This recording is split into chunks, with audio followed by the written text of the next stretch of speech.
March 29th, 2021, subcommittee meeting of the City Council, Development and Government Relations. I'm the chairman. With us are the aforementioned councilors Mike Sullivan, Councilor Howard Graney, also on the Zoomer. And Councilor Peter Tallman has just joined us, a member of the committee. Welcome, Peter. Joe McGivern, our dean, Terrence Murphy. Let's see if I'm missing anybody. Let's see if I'm Hey, Dave. This is Jim Leahy. I'm here as well. Councilor Leahy's here as well. He's not on video, but we hear his voice. Okay. All right. I don't have meeting minutes before us, so we're going to skip number 1. And if I could get a motion to take agenda item 2 off the table and open the public hearing, that'd be great. Motion to take number 2 off the table, open the public hearing. Second. Motion's made and second to remove agenda item 2 from the table, open the public hearing and discussion. Hearing none, all in favor? Aye. Aye. This is a special permit application under 473, non-conforming structure other than a single and 2-family structure from Anthony Dominguez, 37 Upland. I have the application in front of me. He's paid his taxes, so that we always like to see that. Signed off by the former treasurer and the current tax collector, so we like that. And I see Mr. Dominguez with us right now, and we like that too. And I have not heard from any department head. I did hear from the Ward 5 counselor, so we'll get to that momentarily. Mr. Dominguez, welcome. Could you unmute yourself, please? Yeah, all set. Thank you. Thanks, Dave. Great to have you here, Walter. Everybody knows him as Walter Dominguez, so just call him Walt. He doesn't use his first name. So Walt, glad you're here. Why don't you tell the committee what's happening? Yeah, I purchased a lot across the street from my home, and it has a garage on it, and I actually want to just store my car there and whatever extra stuff people, as you know, normally get in your house. Just gives me extra storage as well. That's really the intent, purpose for that. But I need to obviously change this so that I can get electricity hooked up to it, so that there's a little bit of heat in there in the wintertime, and that I can actually plug the charger in for the car. Okay, so all right, is that pretty much capitalize everything, Walt?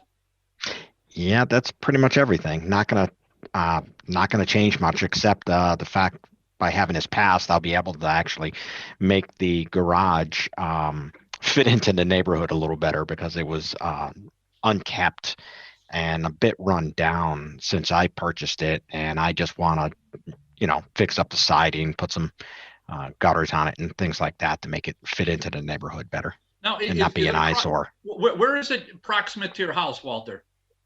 It's actually across the street, actually, from where the waterworks building is. So I have to go down to, I have to go down to the waterworks and then cross the street.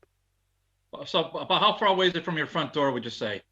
Oh, I would say, I don't know, trying to judge my distance. I'd say probably about 500 feet if I was walking it. Okay. All right. So, so that's that. Committee members present. The committee members present have a question at this point. Peter, Councilor Tallman, please. Chairman, Walt, on your property, was there anything else on that lot, with the garage, or was it just a garage? No, it's just a garage. Okay, so there was nothing. I mean, how big is a plot about the land? Oh, it's 0.27 acres. At some point in the future, I'd actually like to put a house on there, but there's a moratorium on building anything there because the street was just recently paved. Oh, you're lucky to get one of the streets, one of the street paving areas. That's great. I'm familiar with the area. I know where the water department building is. Yep. So you would walk down there and just put your car there? Was it like an extra car you have, or? Yeah, and it's actually my BMW 530 that I don't drive that much anymore because I drive my pickup truck most of the time and Right, lets my wife put her vehicle in the garage that's attached to my home now. right. And would you have some type of, is there any, I mean, you said you could do this so you could get some electricity, would be some kind of a lighting around there or so Oh you'd have some yeah, yeah. protection? Yeah. Yep, absolutely. There'd be lighting on there, and I would ensure that it does not shine into other people's uh, windows and things like that. I'm very cognizant of that because I wouldn't want that done to me. Right, right. I think that's one of the important things I was leading to because it, for Hmm. the neighbors, because I know some of the houses that not too far apart up there. Um, Sure. yeah, I so have that spoken would, with all the neighbors, and I told them exactly what I was thinking of doing, and they actually didn't have a problem. And I ensured them that any of the lights would not shine into their house nor property. and there wouldn't be Yeah. any, I mean, you would just store your car and some extra stuff you have from your house and there wouldn't That's be it. any excess noise or anything there, right? Nope, Okay. absolutely not. Okay. Thank you all. Appreciate it. Okay. Mr. Chairman, I don't see any committee members' hands up.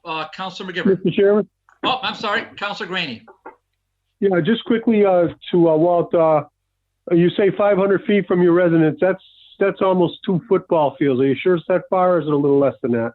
Oh, it's probably less. I'm not good at judging distances. My frontage is about 175 feet for my frontage. So it's Probably less not, than a football field then to the garage. yeah, it's less than that. I mean, it's not that far because I actually can't walk that far anyway. So, All right, thank you. all right, Counselor you're McGivern. welcome. Thank you, Mr. Chair. Hey, Walt, how you doing? Good. And Is- yourself? I'm fine, thank you. 50 Upland Road, is that the address of what you're petitioning, or is that your address?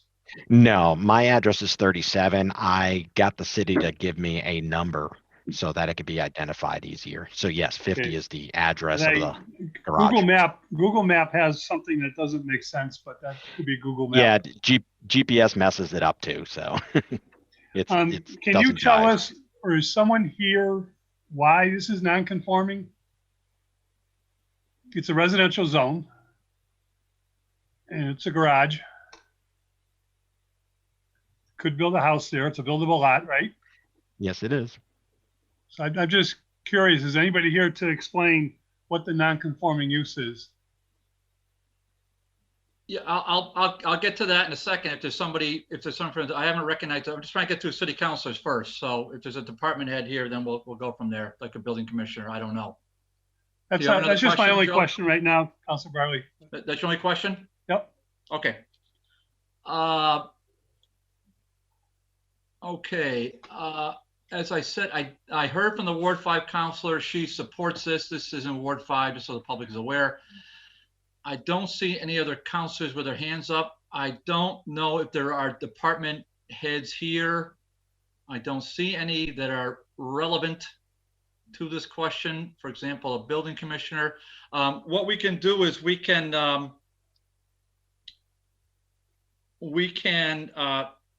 ask Jeff to email Damien or Kevin or somebody at the building commissioner's office to answer Councilor McGivern's question. Jeff, is that okay to do? Are you okay to do that? Yeah, absolutely. Okay, you understood the question. So it's under 4.7.3 non-conforming structures other than single and two family. So if you could get an email to Mr. Cody or Kevin Legimonier and just pose Councilor McGivern's question as to the reason why this is. I don't David, have I don't have a handy answer. I was actually told it was non-conforming because of the way it didn't belong to a house was the reason I was told it's non-conforming, because normally you have a garage, it's part of a property in a home. And that's what I was told is why it's non-conforming, because Okay. there's not a home there. All right, so Jeff, we heard that, and we'll see if they can expand upon that answer from Walter. Okay, Councilor McGivern, you Sure. still have your hand up? I want to put it down. Just a follow-up question is, Walter, has anybody been using that garage before you purchased it? The people I bought it from, they're the ones who flipped the house on the corner, and they had purchased it and wanted to put a house there, but then sold it to me because they couldn't put a house there, and they were just using it for cold storage. The people who flipped the house, but before that, was Correct. anybody using that? Oh, no, that was, it was, actually the former owner was John Hebert. And no, that's why the garage is falling apart. It's pretty bad shape. Yeah. Thank you. I'm just trying to look up the parcel ID on here just so we can get a sense as to where it is, but I'm not hitting. Yeah, if you look on Google Maps or Bing Maps, it still has the really tall pine trees and everything that the guys who flipped the house took all the pine trees down and everything as well. So if you look on the maps, it's still going to show a bunch of trees. You can't see anything, unfortunately. Wait a minute. I'll find it, Walter. Give me half a second. I'll find Yeah, it. yeah. Yeah, I mean, if you can do Google Street View or something and walk down the street and then turn towards it, you might be able to see it that way. Yeah, I got it right here. So, okay. the distance for Councilor Graney's, Councilor Graney, you are good. It is approximately, it's exactly 150 feet, Walter. So Walter, I got to get you some, like pedometer or something like that. It's 150 feet. I'm not good at judging distances. No, clearly not. So horrible. So 150.54. You want it to the nickel. Okay. Okay, so there's that. I can see it from my house. There you go. That's good news. So, yeah. I guess we'll have to do a little research as to this. I just want to check the zone on it. Let me just get the field card for a second. So it's zone R1A. So it is 0.25 acres this is per the assessors. So that's okay. So I hope some of that's useful. Maybe not. We are in a public hearing. Walt, do you have to add anything else before I take questions from the public? No, nothing. Okay. Is anyone here from the public that wants to speak on this matter, either pro or con? If you could either speak up or hit your electronic hand or whatever it is. I don't see anybody here. Nobody raising their hand. Okay, so we're not going to do this 7 times to ask. I asked for any department heads on this matter to speak, to come forward. I haven't seen any. I don't see any other counselors with their hands raised. Let's see. Do any counselors want to potentially want to entertain a condition on this? Councilor Tallman. Yeah, can we pass this, the special permit pending hearing from, if there is any need, hearing from the building department, if there is any need for this to change from a non-conforming to a conforming structure, and that also that we would have no excess of lighting on the building? Okay, I think you can. I think you can certainly condition it about the lights. If you're going to get the building commissioner, Could we pass this pending hearing from him by next Tuesday night? Can condition that we pass it?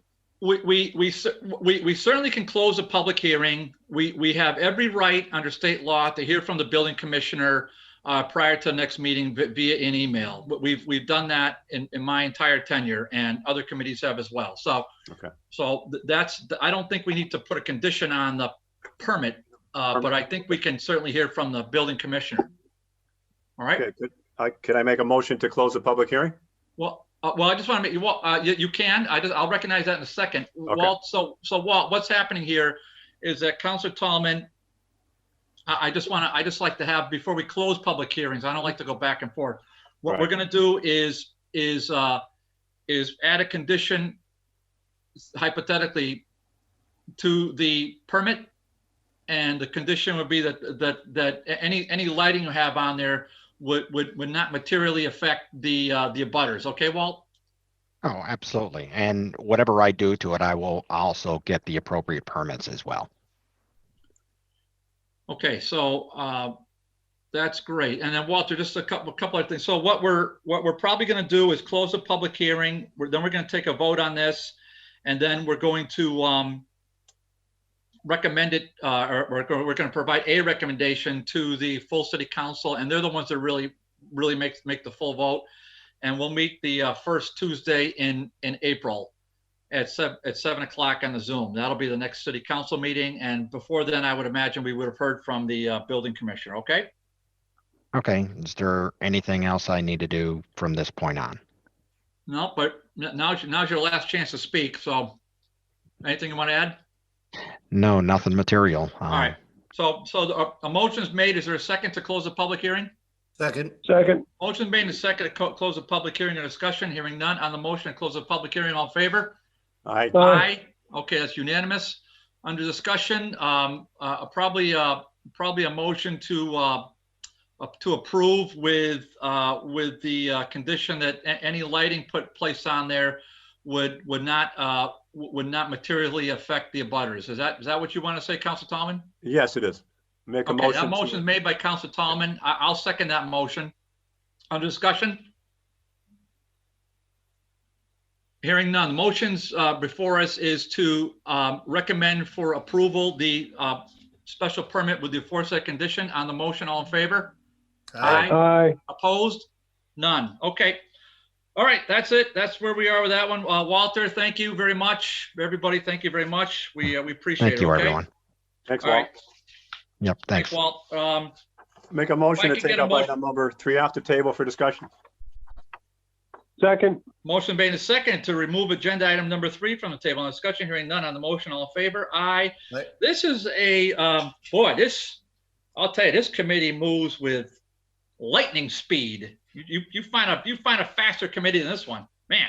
So this is Councilor McGee, who was put a late file, I think it might have been, to that this committee invite Jim Welch and the CEO of Mira Vista to discuss the Providence Hospital. And I see Jim Welch, and I believe I see the CEO of Mira Vista.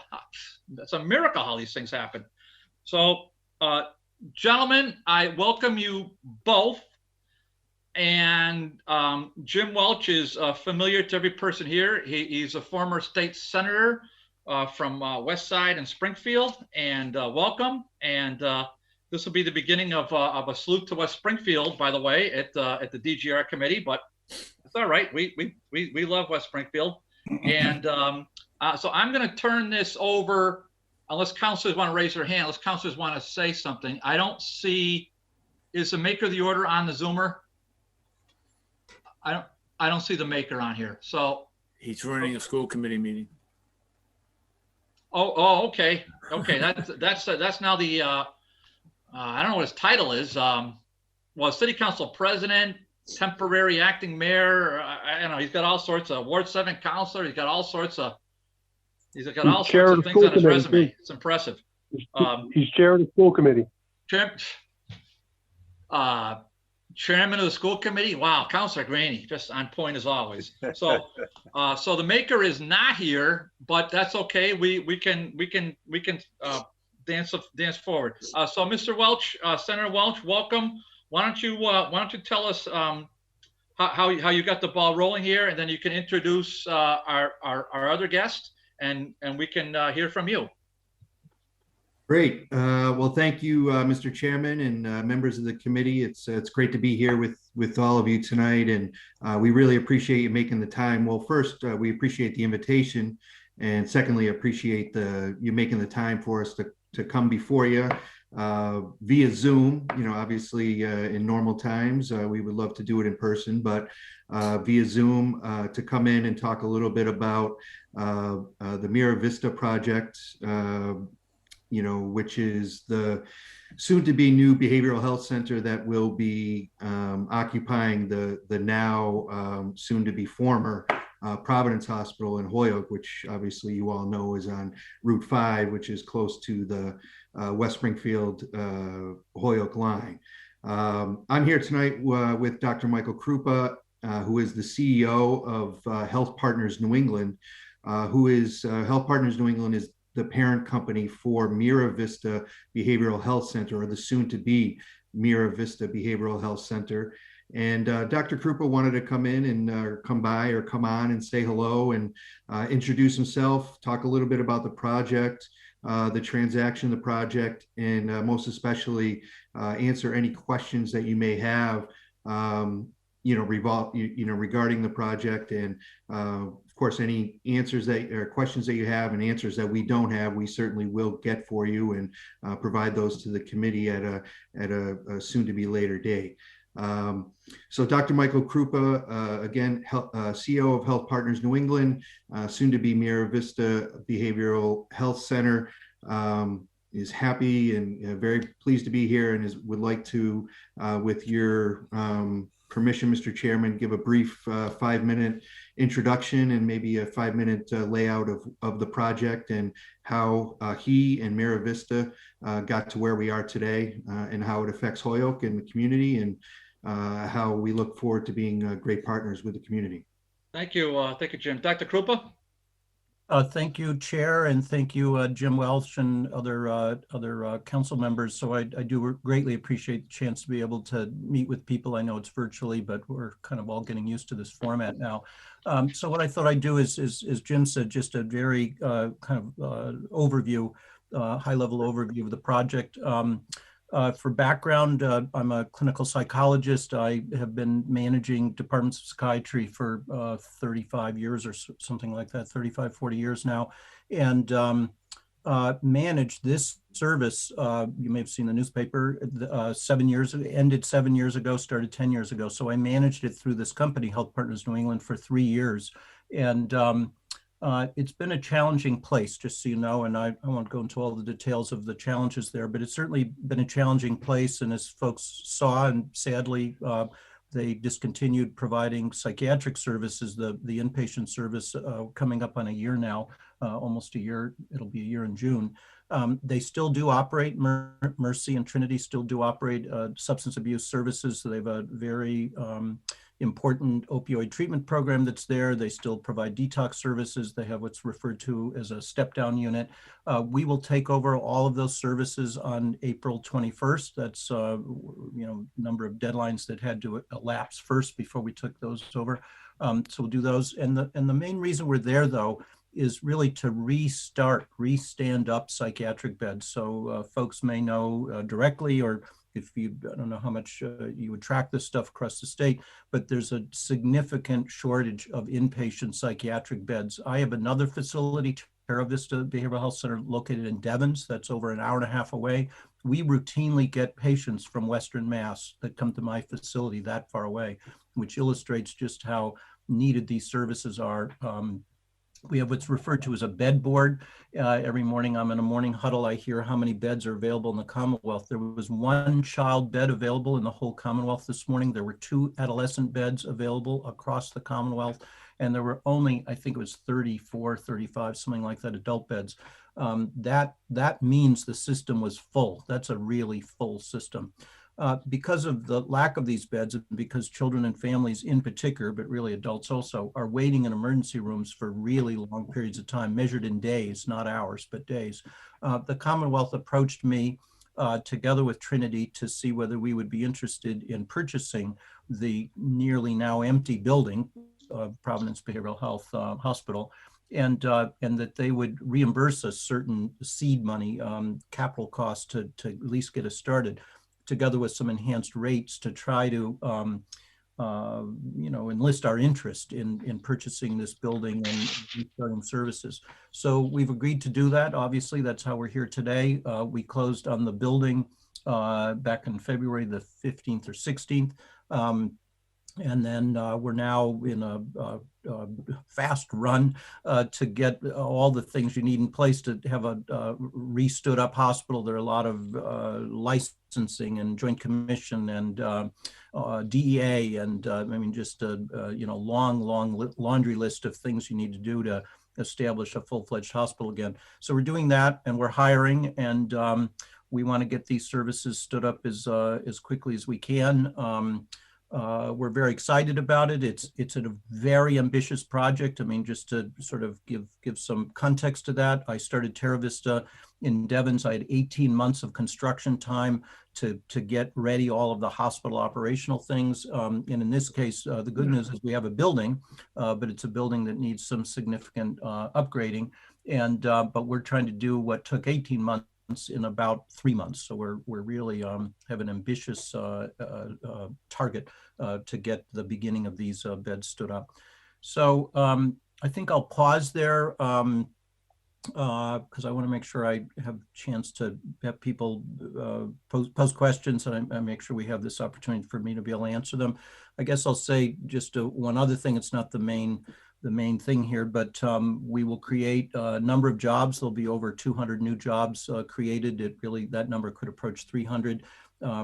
Depends on how many of these psychiatric beds we ultimately license and stand up. And it'll also move the property from not-for-profit to a for-profit. So we'll obviously come on the tax rolls of the city. I imagine that's of interest to committee members. So I'll pause there, Mr. Chairman, and just ask if you or other committee members or members of the public have questions or whatever is the right process for this council meeting. Well, fortunately, I get paid a lot of money because I have to figure out the right process. So that's my job. So I'm going to recognize councilors first, and if I have anything to say, I'll go last. Councilor Tallman. Mr. Chairman? Yeah, thank you, Mr. Chair. Councilor, I'll get you in the queue. Thank you, Dr. Krupa. Just a couple quick questions on the building. I know you've had an ambitious period of trying to get this up and running. Do you have an estimate of the number of beds, adolescent and elderly beds that you're looking at right now? Just an estimate? Yes, I do. So part of the commitment that the state understandably required of us is that we have a minimum number. We put some child and adolescent beds in. So we're starting with 12. We're committed to putting at least 12 such beds. And folks on this Zoom call may be aware that Bay State, our colleagues at Bay State, and they are my colleagues. I talk with them every single week, actually, and have for over a year now, related to COVID. But as you may know, they're going to stand up 12 beds also, 12 child and adolescent beds with support from the state. So I'm talking with them about what our age range should be so that we kind of mirror each other. And we, between the two of us, have 24 new beds that serve the most needed population. So 12 is the answer. It could go to 24. Providence, the original Providence Hospital had 24 beds at one point. The challenge, just so folks know about why not just committing to the full 24, it is very difficult to get providers of any sort. It becomes even more difficult. I don't have an exact number, but I'll say fewer than 1 in 20, 1 in 30 psychiatrists or child psychiatrists. So it's a further burden, if you will, to be able to find providers for children and adolescents in particular.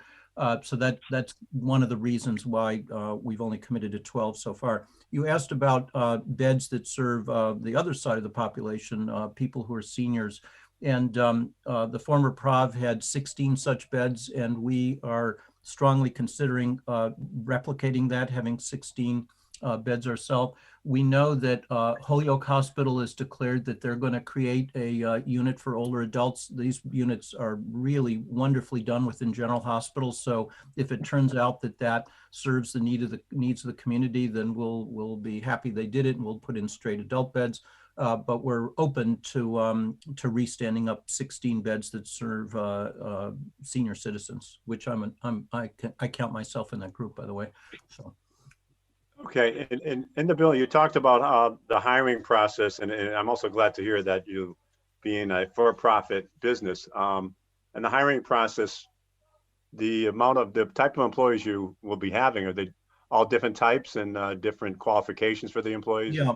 Yep. So I'll say a word about that. So and not surprising, but I'll kind of go through the list. So certainly doctors and what are called APRNs, advanced practice nurses. These are similar to a PA, in our own general medical care. I know more times than not, I see a PA instead of my doc. So we have a similar model that there'll be this blend of physicians and advanced practice nurses. RNs, LPNs. LPNs have not historically been hired at Prov, but we will use LPNs as are widely used in the behavioral health side of things. social workers, all the support staff, kitchen people, environmental services, plant operations. There are lots of jobs that are in these support operations that go into to running a hospital. And is there, I know in our community, we're definitely in need of employment. Is there any way you'll be looking to local people mostly to hire some of these positions? Yeah, at every level, hospitals they serve their community and they employ in their community. So, and we've received a lot of applications, by the way. So we have a website that's set up, and if you don't have that URL, we can give that to you. And we've had well over 100 applications so far. But hospitals really are, as I say, they really are staffed by people in their community. We've hired, I know, a number of kitchen people. I don't know the exact number, but I know they feel like they're almost at the end of hiring enough people in the kitchen, and then environmental services people, which help take care of the building. But again, many other, nurses, mental health workers, another big category of employees within a behavioral health center were referred to as mental health workers. So, and while the need is Western Mass, and that's who we'll serve, because the needs are so great across the Commonwealth, it's possible that we will get referrals from other parts of the state where it's just full in a given day. But the workers, the labor force comes locally. People don't drive over an hour to work in one of these hospitals. They tend to live locally. That's great to hear. Thank you so much, Doctor. Councilor Graney? Dr. Cooper, just one mention to piggyback on what Councilor Tallman said, and then I have another question. How about security force? Will you have a security force there? Yeah, so we have we're keeping there's at least 2 officers. I don't know their names, but I know that we've made offers to 2 officers are there. So yes, we have security that's in the building, and particularly around the opioid treatment program. So the answer is yes. So there will be some level of security in the building. Okay, and one follow-up question. You mentioned that you will have substance abuse counseling, but will you also have outpatient services for the community? Well, that's a great question, and actually gives me an opportunity to talk about something else we're doing. So the other purchase we made, it didn't get as much visibility, I guess, but there's an attached building. So for folks who know the Providence Behavioral Health Hospital, called the Catherine Horan Building. So we purchased that. There are doctors who lease space there now. We're renewing all those leases, and there's really a great opportunity to fill it out with other providers. I personally rented such a space in my own early career, and then the building I was in at the time became condoized, and I bought one of those condos. So our hope is that there'll be community providers, mental health, substance abuse providers that'll find it valuable to lease space in that building. You all know that it has, really fantastic parking. A lot of times a building like this would be challenged because there wouldn't be enough local parking or easy access or that sort of thing. This has got, it's really got a great formula of a lot of parking, and also it has no residential abutters. So it's also not in a residential neighborhood that people might be worried about kind of traffic in and out. We will not only continue, there's some outpatient services that are there now that will continue, but we also see as an opportunity for either our own staff, medical staff, social workers, to lease space and provide services to the community that are ambulatory, or just outside community members who may find it beneficial to be able to rent space adjacent to a hospital for providing outpatient services. Thank you very much, Doctor. Thank you. Thank you, Mr. Chair. Doctor, welcome. Just a couple of questions following up on Councilor Graney's questions. When it comes to services that are currently was Providence, Trinity took over, what's going to happen to the driver's alcohol education program, the detox unit? I believe there's a CSS unit and a methadone clinic. So you got them all. You hit each of them. So I actually, I'll tell you that I knew about the methadone, the detox, the CSS, all will continue, by the way.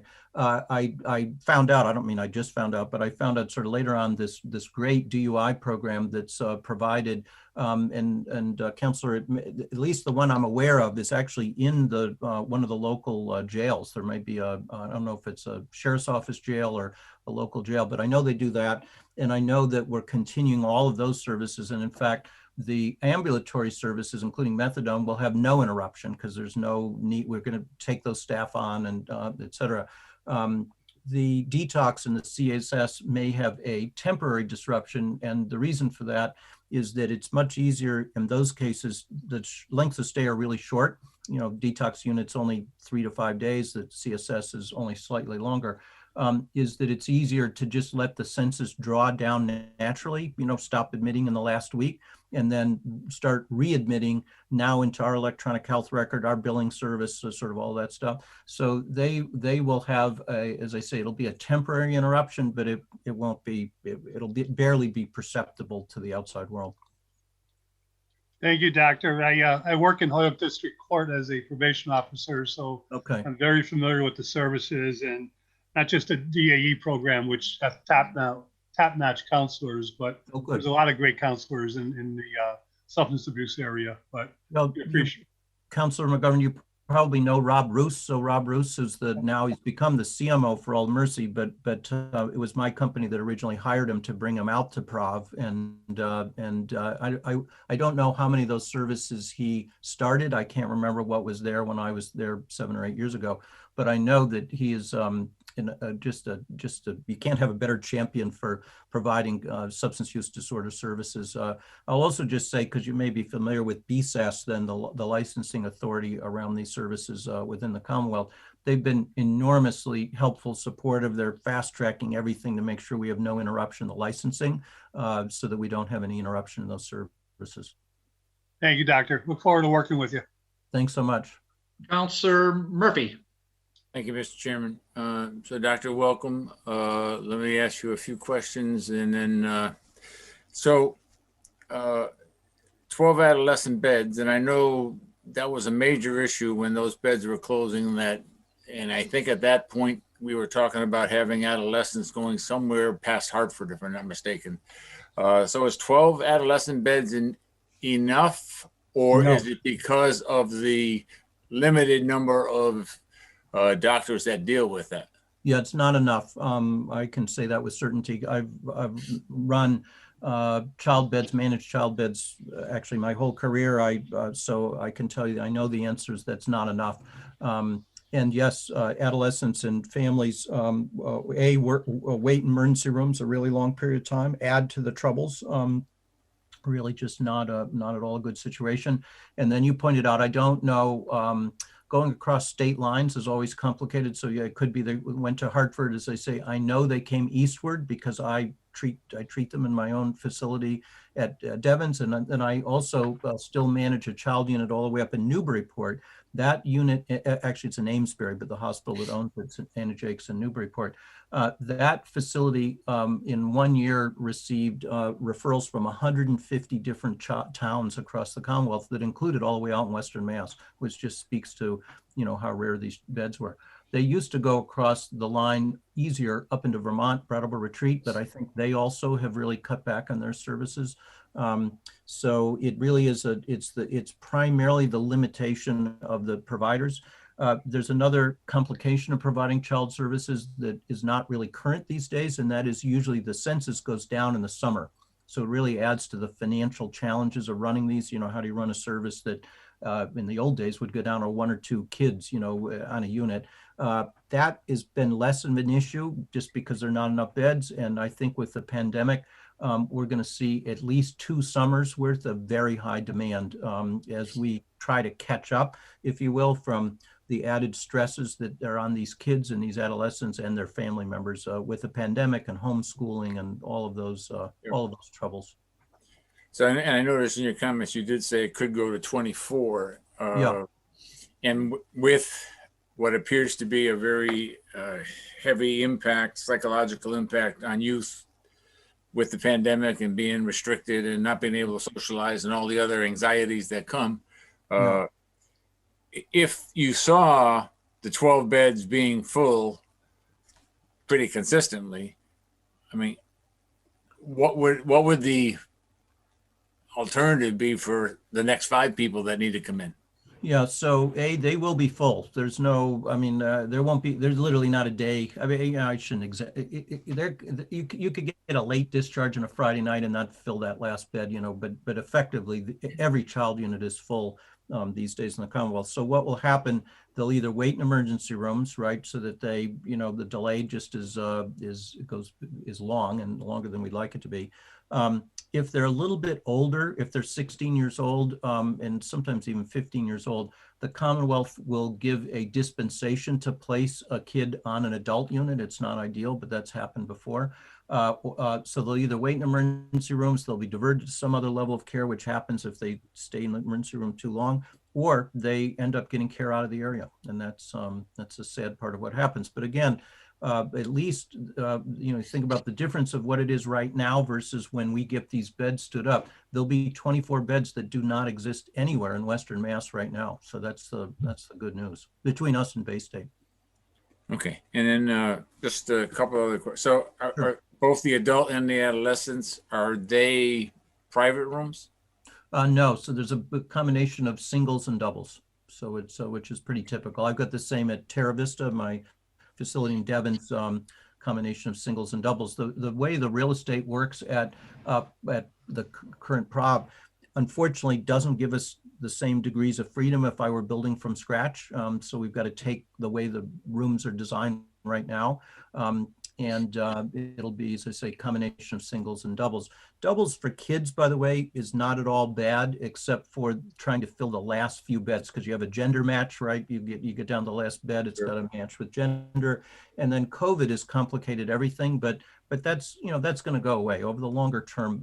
That'll recede into the background in terms of worries about co-housing kids with because of COVID. Every patient now, if folks don't know it, all get tested before they come into an inpatient unit. Testing is not a panacea. Everyone on this call, I'm sure, is aware there's still a high false negative rate for testing. There's also an incubation period where no test would pick it up and it just has to incubate for a while and then it becomes positive. But I can tell you, somebody who runs a number of facilities now, testing has reduced greatly the outbreaks of COVID within psychiatric facilities. The number of COVID cases across the whole Commonwealth this week, not including the state hospital, is probably 20. That's it. It's really a low number of COVID now versus the high that was over 100 at times. Okay, one last medical question, and then I'm gonna have one administrative question. Sure. So, especially in adolescents, but probably in both cases, is it typical for someone who comes in? I mean, is there a typical stay, a week, a month? And how many times, what is the percentage of recidivism? Yeah, two great questions. So the average length of stay on child and adolescent units is 10, 11, 12 days. It always hovers around there. For a detox unit, for everybody, so everybody knows, if you don't know this, it's about 4.5 days. That's the current average for the detox unit that's at Prov now. For adults, it's about 7 days. Adult psychiatric is 7 days. So children stay longer. Older adults stay longer. Those averages are 11, 12 days. There always are outliers. There are outliers that literally can be months, the worst outliers, meaning the most difficult. Recidivism rates very high within behavioral health. I won't be able to quote the exact number, but it's high. And I'll say this, I've said this in other meetings, Jim is aware of this, almost always avoidable. So recidivism rates within behavioral health are not because somebody contracted an infection, when you had a hip replacement or some other medical thing. It is almost always follow-up, being able to keep those appointments, stay on the medicine that was prescribed. It's other social determinants that end up complicating people's lives when they get out of an inpatient unit. And with a more robust outpatient set of services, that recidivism rate can go down because I viewed just about every once somebody stabilizes on medicines, it's rare that, okay, now 3 months later, that medicine start having a negative effect if that was the prescription. It's really keeping people engaged in an outpatient plan and social determinants, meaning, as we're all aware, if you're striving against a headwind of family stress related to unemployment, to housing, to a variety of other things, those factors really play on kids and adolescents and end up having them in facilities like mine. Okay. And administratively, I want to advocate for a couple of things. I know Trinity talked about trying to find or trying to assist their former employees in terms of finding employment. So I want to lobby to encourage you to use as many or to hire as many of the former employees, unless there was reasons specifically that they were unperforming, lack of performance, obviously. But I want to encourage you to do that. Obviously, a lot of them are people who have worked at Providence for many years. Have an interest both in the community and also have a professional career that they've used and obviously got interrupted. So I just want to encourage you to open up as many opportunities to those, whether they be nurses, whether they be administrative staff, whether they be custodians or whatever else, that they be given opportunities. I know Trinity was trying to find some opportunities, but I know they did not find enough. So I know you're looking at 200 jobs. I know you said you had about 100. So I'm hoping that a good portion of those people that have worked there that are no longer able to work there would have an opportunity to come back. Yeah, so thank you, Counselor, and I appreciate that greatly. And just another word about Trinity, what they're doing, they've mostly, they haven't done it entirely, but I don't blame them.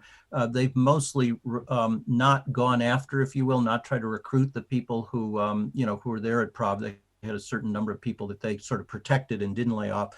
But then there's another group that have applied for positions over at Mercy, and they're not too aggressively going after them. But we've agreed that starting this week, that people who don't get job offers, that Mercy is really going to amp up their provision of job fairs, basically for people who want to stay within the Mercy system, if we did not offer position to them. So I know they're working to do their part too. Okay, and lastly, I also had some personal experiences with Dr. Roos, and I would endorse what you said. He was a very, first of all, he had great empathy. Yeah.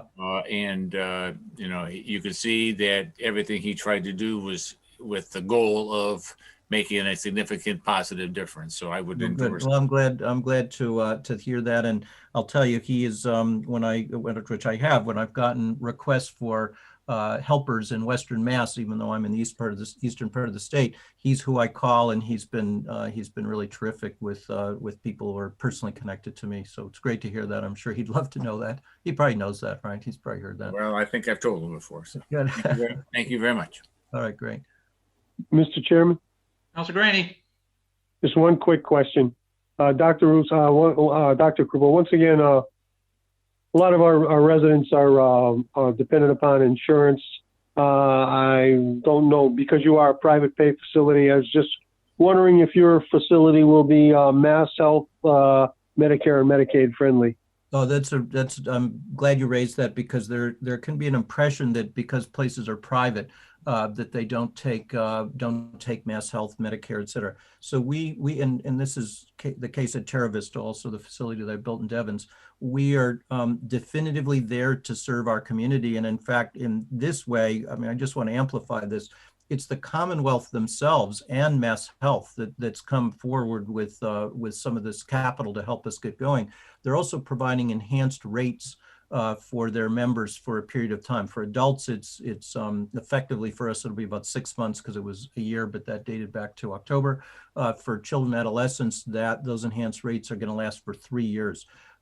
So our payer mix will mirror exactly what Providence has historically provided within the community. It'll be the same, and it is at Devens. I have at Devens, we have a facility that looks like a Marriott hotel. It's absolutely spectacular, and our payer mix is something like, I don't have it, maybe 65 public public payers of one sort. So Medicare, Medicaid, Mass Health, and then the rest are so-called commercial, Blue Cross and Tufts and some other commercial payers. So we will reflect exactly what Providence has done for the community.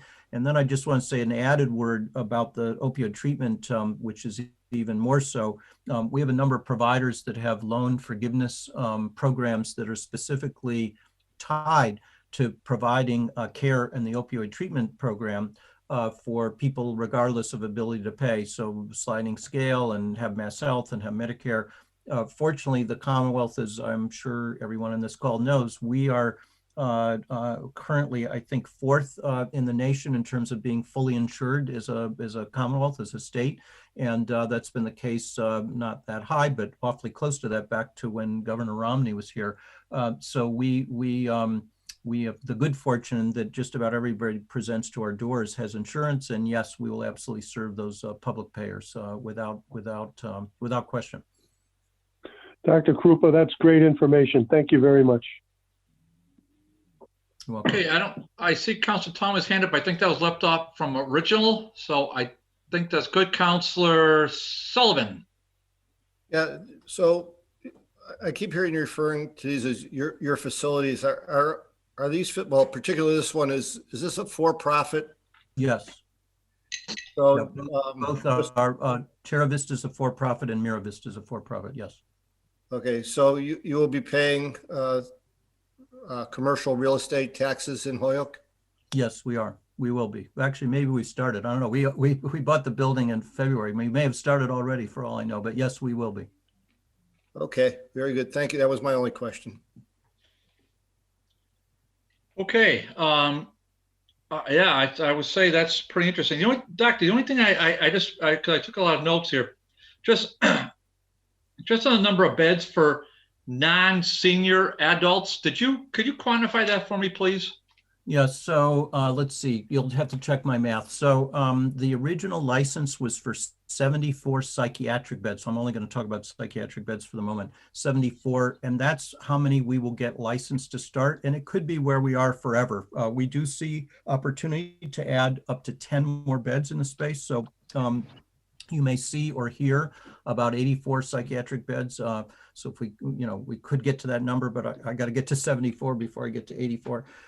So of those 74, we've committed that 12 will be for children and adolescents. So therefore, that leaves 62, correct? If our math is, my math is correct here live, that will be adults. Within that 62, we'll again kind of find our way as we get going here. Do we re-stand up 16 geriatric beds? If we do, just take whatever I just said. 60. No, I got it. That's close enough. So we're right. This is government work, so you kind of ballpark it. We all know that it's nothing's ever too accurate here. Okay, so yeah, I didn't. You probably said it. I didn't catch that in my notes, and I got a list of the various jobs. It's kind of an interesting cluster. How it's ironic how all these things kind of how they turn out, and I'm grateful to hear what your cooperation with Bay State. This body was almost put back into a corner to try to pass a resolution to criticize Bay State, and fortunately, by a 9-3 vote, we vaporized that ridiculous resolution. So we're grateful for that, and now I'm doubly happy knowing that what you just said is that you work cooperatively with a potential competitor, if you will. And I don't want, I use that very loosely, but I couldn't think of another phrase. That's true, and yeah, well, and I'll just tell for the committee, so they sort of I made reference. So a year ago, when COVID first started, a great colleague put together a coalition of providers, as relatively senior people, providers in the Commonwealth and stretching into Connecticut, and then we even invited people from Vermont. But this committee has met. It's not even a committee. It's just a group of colleagues. We've met every Saturday morning, 9 o'clock since COVID started. Bay State are really a key part of that. And Bay State has been among the most transparent of how they've managed COVID. They've shared their story with every provider in the Commonwealth.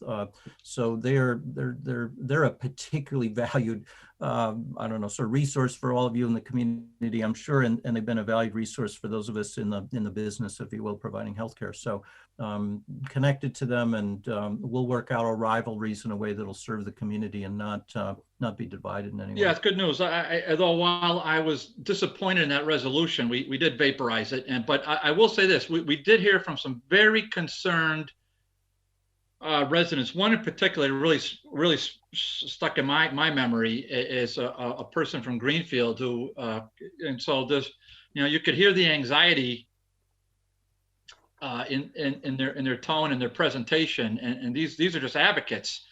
And so I just say that out loud, just for your, so when they're before us in I think it was January, but it certainly wasn't the February meeting, but it might have been December. And yeah, certainly it was concerned with a consolidation, but amazing how this is now kind of it's kind of mushroomed. It's all happens to be mushrooming sort of in a very condensed area in Holyoke, but it's nevertheless a positive. So that's great, Doc. Hopefully your advanced timeline of the 21st will come to fruition.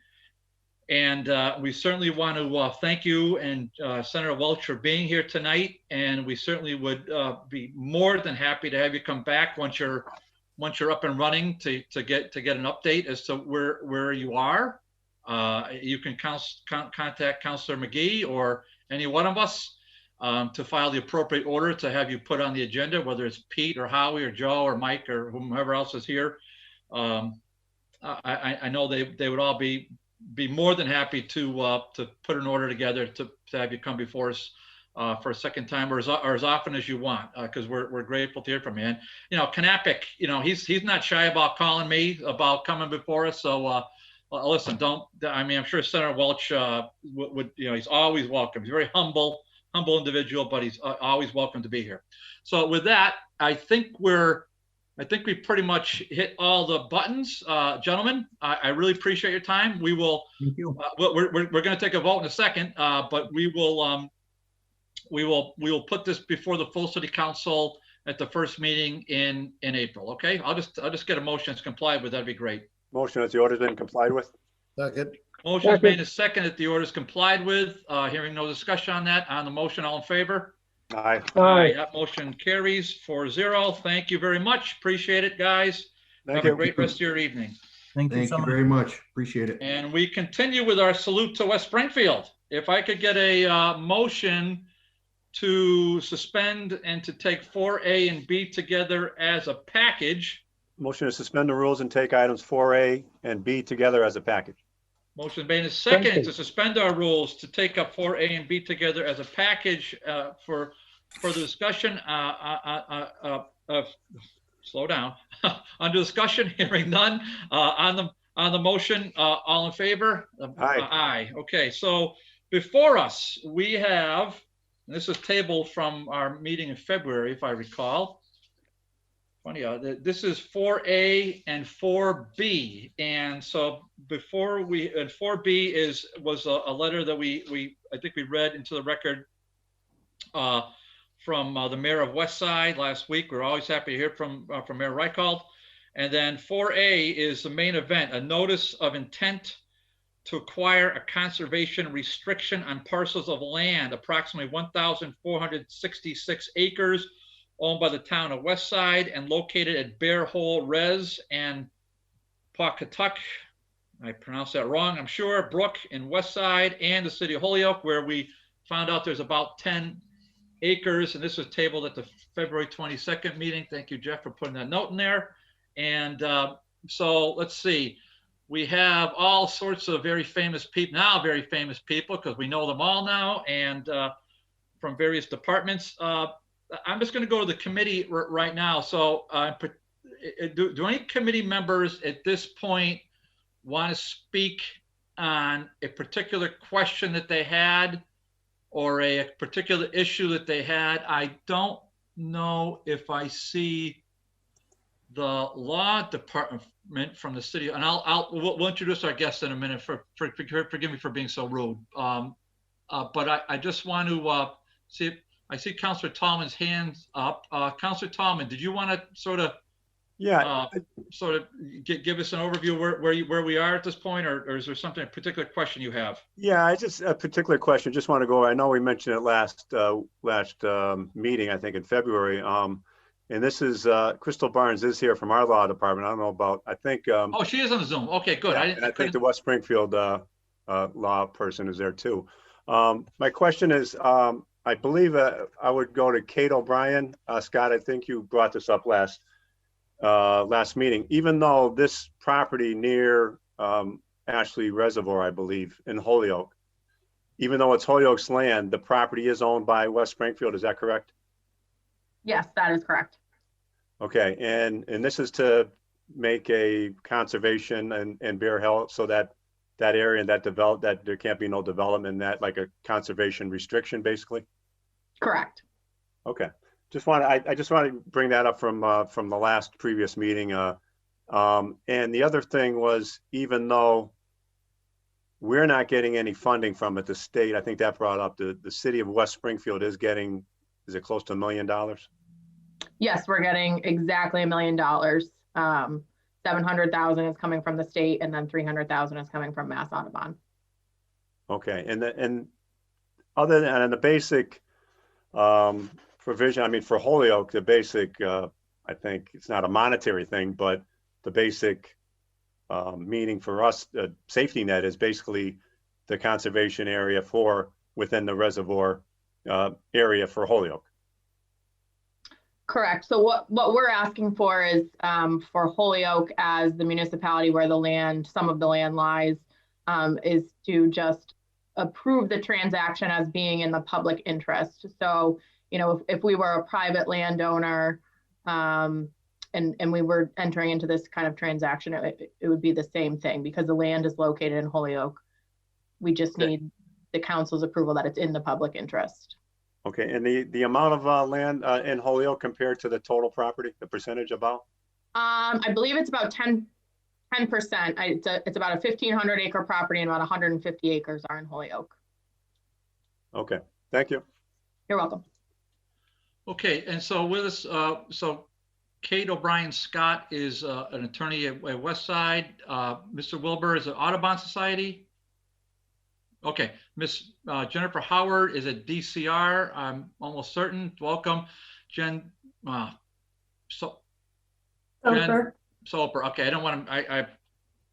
You got it. We had a former city council president who was so tongue-tied with the way you pronounce things. I swore I would never do that, but of course, what do? I do it all the time. So I'm just as bad. All right. Thank you, Jen, for pronouncing your name. So I think last time we were here, we were possibly going to hear from Attorney Barnes, or we were going to attempt to hear from Attorney Barnes as to whether or not we can have, if there's any consideration, if there's any room for consideration for Holyoke to indeed have some kind of remuneration relative to this. Attorney Barnes, have you, since you are here, have you considered this? Have you talked to your colleagues at all? Or can you weigh in at this point? Thank you. I've spoken with West Springfield as well as reached out to Ms. Howard. There's the benefit here goes to the landowner. So being that West Springfield owns the land, they're going to be able to get the monetary gain here. City of Holyoke would not. So the benefit goes to the landowner, and that's pursuant to what, state law? Correct. All right, and so it all falls under Mass General Laws, Chapter 184. There's 3 sections there. Sections 31, 32, and 33 all speak to conservation restrictions.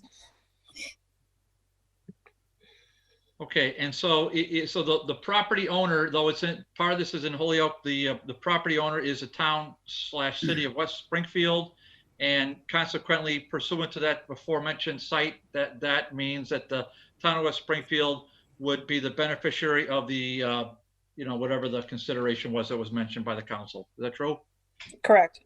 Okay. All right. Do councilors have a question mark for anyone else? Councilor Sullivan. Yeah. So this could be to probably to Kate O'Brien Scott through the chair. So the owner here is going to benefit $1 million, but it requires the City of Holyoke's approval of this deal. Why are we being left out of any benefit at all whatsoever in this deal? I mean, if we don't go along with this, City of West Springfield's out $1 million. Why wouldn't, if 10% of the land's in Holyoke, why wouldn't they leave 10% on in there for the City of Holyoke? So I guess to answer your question, it's because the City of West Springfield is selling rights to the land. So We own all of the land. We've owned it for, many, many years. I understand all that, but you need our blessing to get your $1 million. We do. And we need your blessing that it's in the public interest. And so, I would assert that it is in the public interest to protect the land. And, generally transactions like these are approved all the time by municipalities. We have them in West Springfield. I don't ever recall a time where we asked for money that was being paid to a landowner that was trying to protect land who was selling their rights. With all due respect, the City of Holyoke doesn't have any rights to this land. I get that, but in a private owner, they would have been paying property taxes on that, and City of West Springfield was exempt and hasn't paid a property tax in 100 years on it either. And when we talk about in the interest of the public benefit also includes a financial interest in the welfare of the City of Holyoke. Correct, but I don't see any financial detriment to the City of Holyoke since we haven't been paying taxes for 100 years. Where you're not going to get any less taxes by doing this. It's kind of and now as far as any future use or possible development or anything else, or the land being sold to someone else that would pay taxes, that will be completely off the table forever. That is correct. And therefore never any possibility of any future benefit for the City of Holyoke either. I think probably any future benefit for the City of Holyoke would have been unlikely in any event, because we took this for water supply protection purposes. And so, or I should say we purchased it for water supply protection purposes. So in order to take it out of that protection, we would have had to go to the legislature and get a 2/3 approval to do that, because it's protected by Article 97 already. Okay, well, has anybody proposed to Mayor Reichelt that they should do a little something for Holyoke here, that with them benefiting 100,000, maybe their poor next door neighbor that isn't as well off as West Springfield could get 10% of the land. We maybe get 10% of that and still leave West Springfield with $900,000. To my knowledge, no one has asked Mayor Reichelt that. Okay. Thank you. That's my only questions, Mr. Chairman. Thank you, Councilor Sullivan. Councilor Murphy. Thank you, Mr. Chairman. And I agree with Councilor Sullivan, and I'm not trying to bribe or blackmail, whatever, but I do think in terms of just an opportunity to have cooperative agreements. I'm not saying this is not good for both communities, but obviously West Springfield is getting a lot more, and I'm not saying we deserve 10%. But I would encourage, and if I don't know if the mayor is with us, but if he is, I would encourage him to sit down and think, what can we do? Obviously, our city solicitor has said that the $1 million has to go to West Springfield, but that doesn't mean West Springfield can't make a separate agreement to provide some kind of portion or payment for Holyoke, whether it be because they haven't paid taxes for 100 years, whatever it is.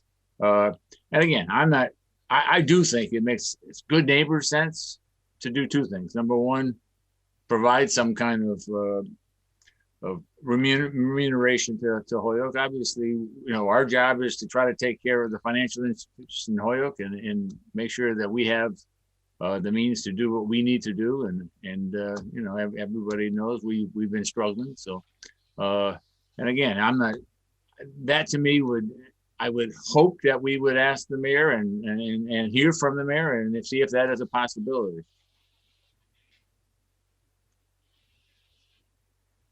Thank you, Mr. Chairman. Thank you, Councilor Murphy. I appreciate it. Any other councilors want to address this matter? Councilor McGivern. Mr. President. Hold on, Howie. Councilor McGivern. Thank you, Mr. Chairman. I'm not going to repeat everything I said at the last meeting, but I think this is for the better of the public is the right thing to do. Remind everyone that we have similar circumstances where our Thai comedy, where our reservoir is in Southampton. where there's a lot of watershed and a lot of protected land around the reservoir itself. And we have a deal that's probably 100 years old with the town of Southampton. But Bear Hole is unique. Offline in terms of water, so is Ashley McLean, which partly feeds Bear Hole. I believe there's some underground springs, and just an incredible watershed land that goes in this area.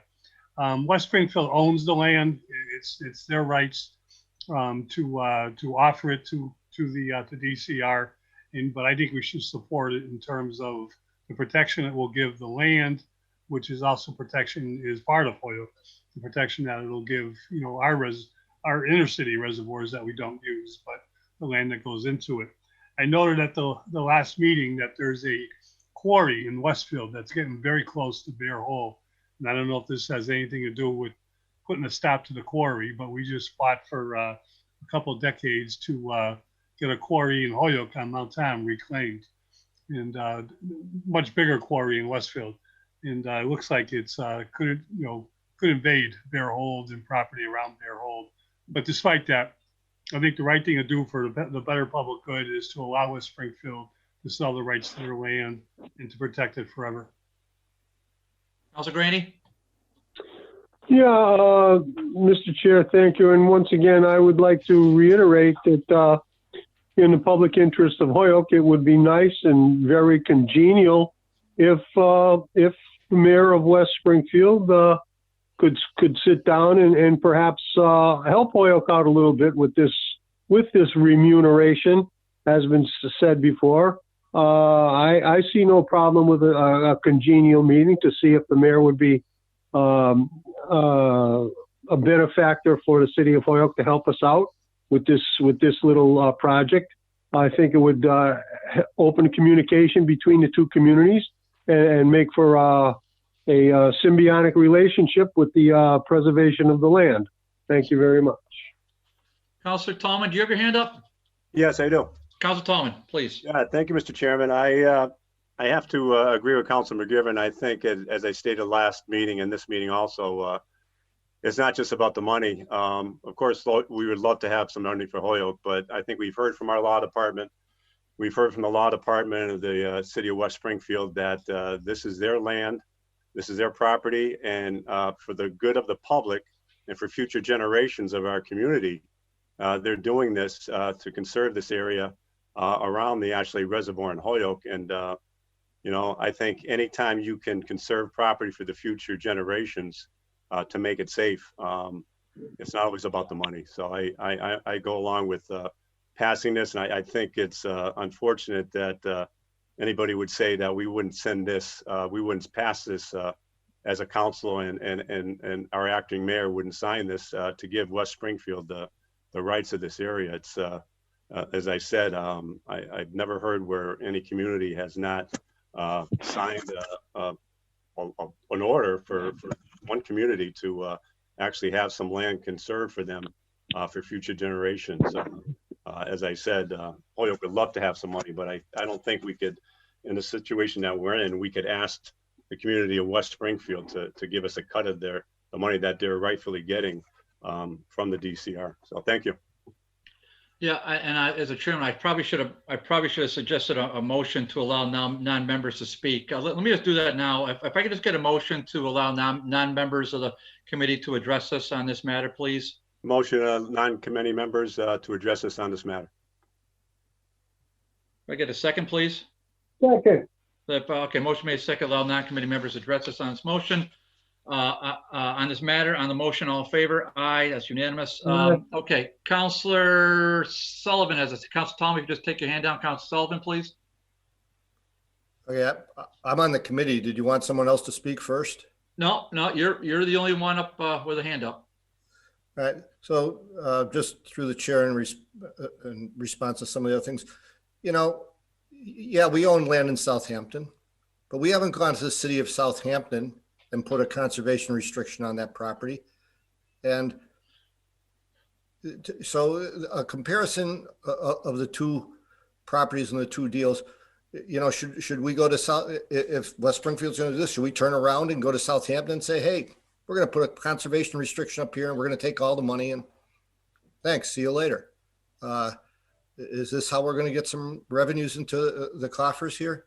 I don't think that's a fair comparison or a fair analogy. And I think we should, I'd like to hear from the mayor of West Springfield, and I'd like to make a motion that we table this until we can hear from him. Second. Okay. You kind of, I'm going to ask you to hold up. Just, I'll recognize that motion in a second, Mike. If I just want to make a comment, if I could. So I will All right, I'll recognize the withdraw motion, my okay? second. I'll withdraw Thank you. my second. Okay, I will absolutely recognize it. So, Mike, you want to keep going, Mike? Are you good? No, that's it. I'm not going to go any further. Well, we did hear from the mayor of West Springfield in a February 22nd letter. Doesn't say anything about offering anything, and finishes, my hope that the city will support this important endeavor in the best interest of the public at large. Thank you in advance. So we have that. I'd be remiss if I didn't. We heard from the west side. Does DCR want to ever so briefly want to weigh in on this matter just before I make a comment? Does DCR or Audubon want to weigh in on this? Ms. Howard, Ms. Soper, Mr. Wilbur, you want to raise your hand? Okay, Mr. Wilbur, why don't you go ahead? Turn on your mic, or whatever. Unmute yourself, whatever you do. Okay, thank you, Mr. Chairman. Pardon me, please. While fully respecting the opinions and also the pressures that are involved, the fiscal pressures, I mean that very sincerely. I totally respect that. Councilor O'Brien and Councilor for City of Holyoke are both correct that the way conservation restrictions and conservation transactions occur, the owner of the land is the one who's entitled to funding, compensation. And I know what's being requested here is some consideration as part of the approval that this is in the public good. I want to say a couple of things. One is that this really is a very important public good that's hanging in the balance here. This is something that Mass Audubon and DCR has worked with the town of West Springfield for several years now. And the approval through the various channels in West Springfield was arduous. I want to be frank with you about that. And I wouldn't want to revisit that, to be perfectly frank. And I would also point out that the approval, the placement of a permanent conservation restriction on the land that happens to be in Holyoke will provide some really valuable services in the form of protections for your existing water supply at no cost to the city. And those protections will go on forever in perpetuity. I would also point out that the partnership that's involved, Mass Audubon and DCR, are making increasing commitments to the city of Holyoke. Mass Audubon partnered with the schools. We had all of the third grade classes to the Mass Audubon's Arcadia Wildlife Sanctuary with a field trip with the naturalists. During the pandemic, we had plans to roll out to all of the school programs in Holyoke that was impacted by the pandemic. Despite that, we have 7 programs in 3 schools. And in the spring program, we intend to get to the remaining 5 schools that we have yet to deliver programs to. And then we are committed to a full in-person program in the schools for the fall of 2021 and going forward. And that commitment is long-term. We are making a very strong commitment to the city of Holyoke. And so I know that is not in the form of dollars per se, but I would respectfully ask recognition that that has value and will be something that will benefit the city of Holyoke and its residents for years to come. All right, thank you, Mr. Wilbur, and my offer still stands. So if you could reach Ms. Panish, no, we're not. I'm not going to recognize Ms. Panish. So not going to happen now. Mr. Panish, you're the next one up. I'm sorry. Respectfully, Ms. Panish, I just saw you with your hand up, but I'm not going to the general public on this. Ms. Howard. Hi, thanks very much. I guess I would just like to echo what Bob mentioned. We really feel like the Bear Hole land is quite unique. I think we've worked long and hard with West Springfield. We do think it's unique, and the 140 or 50 acres that are in Holyoke is the very northern tip of the whole area, and it's just south of the Ashley Reservoir. And I do think there's a lot of public good for both communities in protecting it.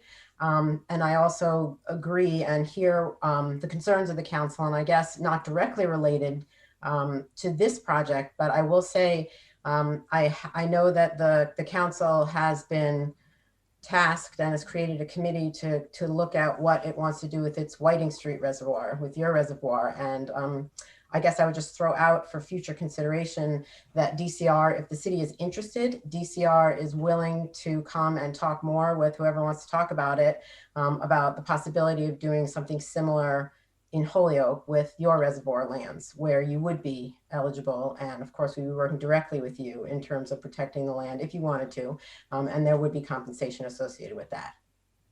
Thank you. Thank you, Ms. Howard. Ms. Soper, did you want to weigh in? Are you okay? Okay, all right. And Ms. O'Brien Scott, we heard from you enough. I don't want to hear from you anymore. I'm joking. I'd hear from you anytime. I'm kidding. Well, you don't know, but I am kidding. Dave, I hope you're kidding, Dave. Say that, Pete? You're kidding, right? Yeah, I joke around too much, but sometimes people don't, if they're new to me, but they were all here before. They saw my act. She's got some value information for us. They all saw my act once. They know what I'm harmless. Okay, just so if I could, so since I'm going to ask a couple of brief questions, and then we got to get on to a vote or not a vote. But on either for Mr. Wilbur or for Ms. Howard, because I don't have a lot of experience in conservation restrictions, but do you two have fair experience in conservation restrictions between you do? Okay, all right. So we'll just stipulate to that. Hopefully all of us will. Is there any precedent whatsoever for something that's been sort of hypothetically presented? In other words, the landowner in town A receives the bulk, and that the abutting town with whom they also have in town B, they have land within it, to say 10% of land. Is there a precedent where town A has maybe shared part of the funds received from Mass Audubon or DCR? Has that ever happened in your experience? Mr. Wilbur, Ms. Howard? Ms. Howard.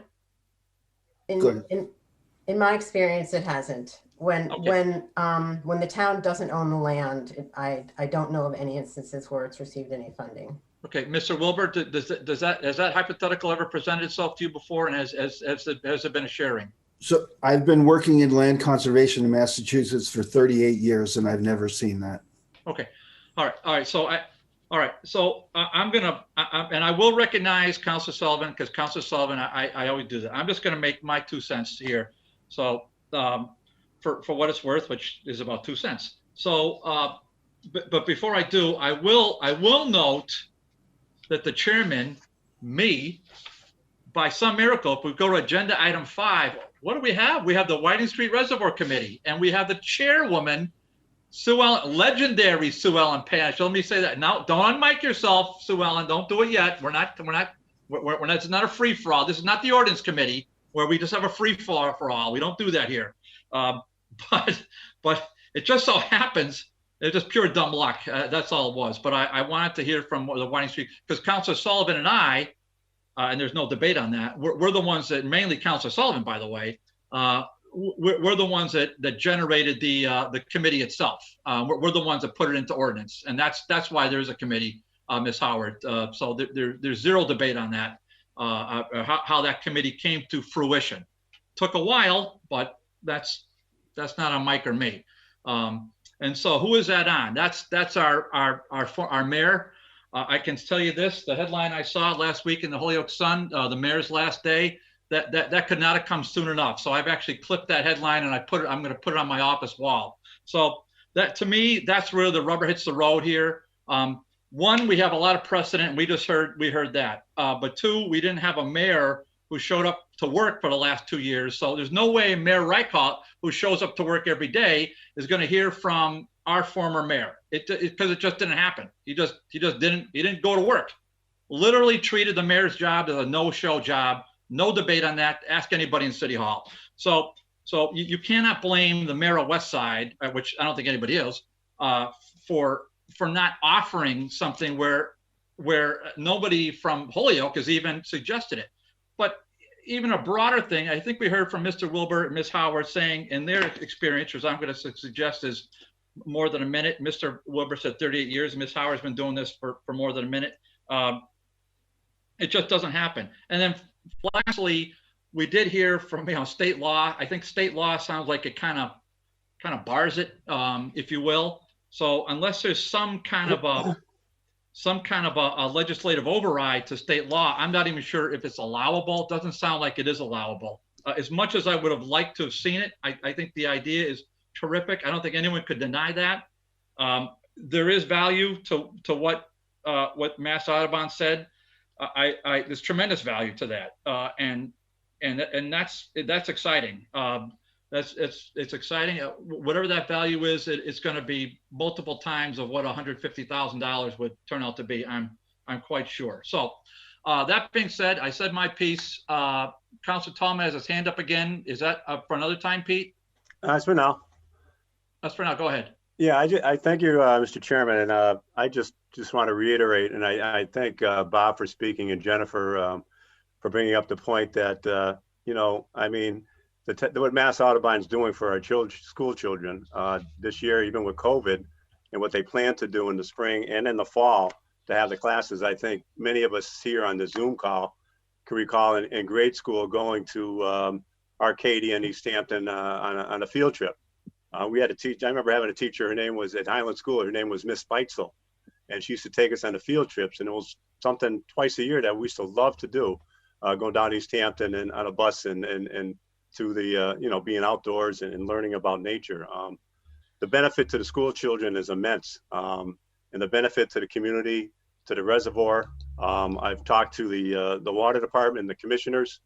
I think it's a great benefit to the citizens of Holyoke and our future water supply, even though that's not totally used, Ashley, but we do have it as a backup for the future generations of our community. I mean, we are water rich with the manhand, and we're lucky that our forefathers, purchased that land in Southampton, and that, we have that water coming into our city through that pipeline that we voted on several years ago in this community. So I hope we can take this up tonight. I don't want this to see, I know there's a time, I think there's a time frame here that we have to get this going. And I don't want to get this sent back to committee or tabled. We already tabled it once. I think we can move on this tonight and to give this town, and I think we heard from the mayor, we read the letter last week, and I think we all read it again tonight, the mayor of West Springfield, that our vote is needed, our signature on this is needed, and I believe that us as a board and the acting mayor will be able to sign this over to West Springfield so they can get this work done. Thank you. Thank you, Pete. Mike? Mr. Chairman? Hold on, Howie. I'll recognize you a second. Council Sullivan.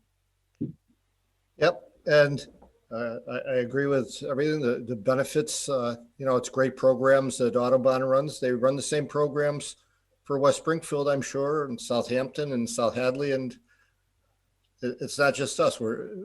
But right now, just to leave it tabled and ask for the mayor of West Springfield, who has never been asked by our mayor, never been asked by anybody, hey, this is great, but you've got all this benefit, this benefit, this benefit, this benefit.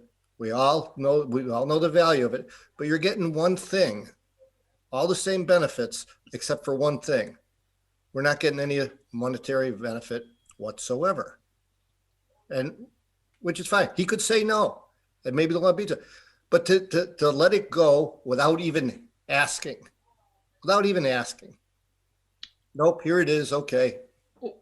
Well, I mean, I can address that. I mean, we can that without even asking. So well, we can, and we will renew your motion in a minute, but we can certainly. I mean, I have the mayor's email here somewhere, and we can certainly ask a question. There's nothing precluding you or anybody from talking to the acting mayor or contacting the mayor of West Springfield directly, and he's a pretty responsive person. Councilor Graney. Yeah, I was just going to mention what Councilor Sullivan had said, that the Audubon Society offers those same benefits, those same classes and so forth to almost all the surrounding communities. And as I can go back, I can remember Ms. Beitzel as well, working for the Audubon Society and those things. But I mean, this is something that is offered to all the communities, and very generously from the Audubon Society. But this is sort of a different issue. It's just a question of whether or not that we could share the wealth with West Springfield. But having said that, we'll see what happens. Well, I mean, I'll certainly. I mean, I'll certainly, if the committee someone wants to make a motion, I'll second it. If somebody wants to make a motion to the effect that this committee, through the chair, send a communication to the mayor of West Springfield. Pretty straightforward. Does somebody want to make that motion? Or maybe not. Okay. David? Yes, Councilor Thomas. One more thing before we do that. I don't know. Everybody's saying that the mayor has never contacted, our mayor has never contacted the mayor of West Springfield. How do we know that? And has Crystal possibly contacted the mayor of West Springfield for any type of deal? We're talking that the mayor hasn't done the job for 2 years. I mean, he's been signing things. We've had a mayor. You may not have seen him all the time. He may not have made meetings. He still was our mayor. So anybody saying that he wasn't around for the past 2 years, I know he ran a campaign. I know that he put a budget together last year.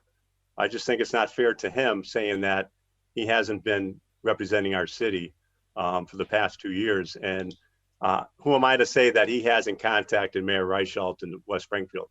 I can't say that. I mean, I have no idea if he did or not. I'm not in contact with him.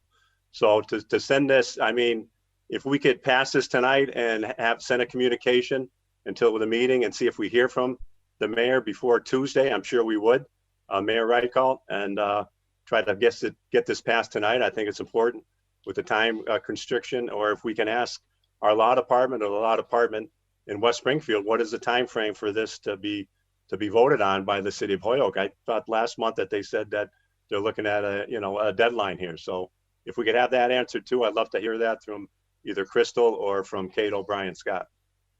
Thank you.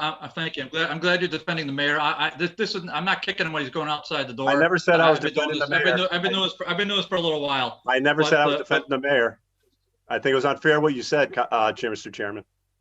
I hear you. I hear your frustration. I think it's more than reasonable what I said, but we'll leave it there. I have no frustration, Mr. Chairman. I'm not frustrated. I'm glad the guy's gone. I have no frustration. Sounds good to me. I think it's just unfair what you stated about the mayor, sir. No, Roger that. I hear your opinion. I respectfully disagree. Councilor Murphy. Yeah, if I could just make a suggestion in trying to deal with all of this, would it be possible for the committee to recommend to the full city council with the request that the acting mayor touch base with the mayor of West Springfield and see if there's any chance of getting any remuneration for approving the process? We would approve. I think. Go ahead. I'm sorry. Yeah, Terry, I think that's in fact what I just suggested, and nobody but me suggested it. But that's okay. I don't deserve a round of applause, but that is what I suggested. So, yeah, and I asked for a motion, and I got a speech. So, I mean, if somebody wants to make a motion to that effect, I'd love to second it. I just don't think the chair should make a motion. So if No, a no, no. committee member wants to make a motion, well, Terry, you can't do it. So if the Right. committee member wants to make a motion, I'll second it. I'll make a motion that we pass this with hearing from, having our acting mayor contact the Well, mayor of West Springfield. I'm not gonna recognize that motion. I'll recognize a motion that we contact the mayor of West Springfield relative to posing the question that's been presented, because we do have another motion that I asked the counselor to refrain from on a motion to table. So, I mean, you're making kind of a two-pronged motion, Pete. So if you want to make a motion that we contact the mayor of West Springfield relative to that question, I will second it. I will make a motion to we contact the mayor of West Springfield. Relative to the question. A motion made and second to that one. Second. Under discussion? Hearing none on that motion on the committee, all in favor? Aye. Aye. Okay, that's unanimous. Jeff, I'll work with you tomorrow. We can put together a brief email to the mayor of West Springfield, okay? Absolutely, sir. Thank you. All right. Councilor Sullivan, did you want to renew your motion? Well, if I could just discuss it with the chair for a second. So right now, what we'd be requesting our acting mayor to contact the mayor of West Springfield and present the findings to us before the full city council vote. I don't know why we need to even ask the acting mayor. What we can, we certainly can do it ourselves. I don't see what the difference is. So, all right, and if we don't, I'm of the opinion we can just do it ourselves, and I will do it. And if we hear nothing from, if we're ignored and hear nothing at all from the mayor of West Springfield, well, we'll still have the full council vote in front of us. So The answer might be yes. The answer might be no, and the answer may be no answer. I mean, it is what it is. All right. We'll be making the request, and let's move it forward then. Okay. All right. So there's that. Okay. So we went around on that enough times. We can, without making this too controversial, why don't we make a motion that the order is complied with, and that we'll put it forward to the city council for a vote. Is that reasonable, or somebody want to make a different motion? Do we, are we making a vote out of our committee? To comply, we just took a vote to send a communication to Mayor West Springfield. So that's done. And I'll work with Jeff tomorrow to do just that. Now I want to get another motion to move this out of this committee and send it to the full city council. So is this a motion for them to purchase to acquire the conservation restriction? Isn't that what they're looking for?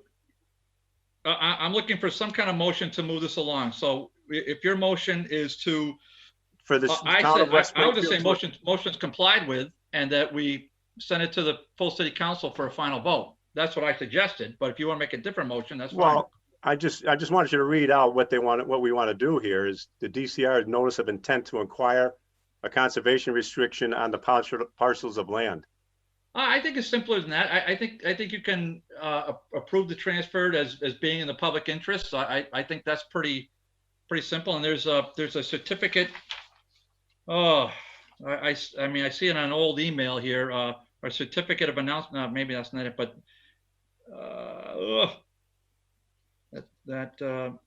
yeah. Okay. So there's a certificate of announcement pursuant to 301 CMR 5108. Ms. Howard, is that what you want us to ultimately vote on? No, so it's two separate things, things. As we discussed, would you like me to explain this now? Is it? I think now is good.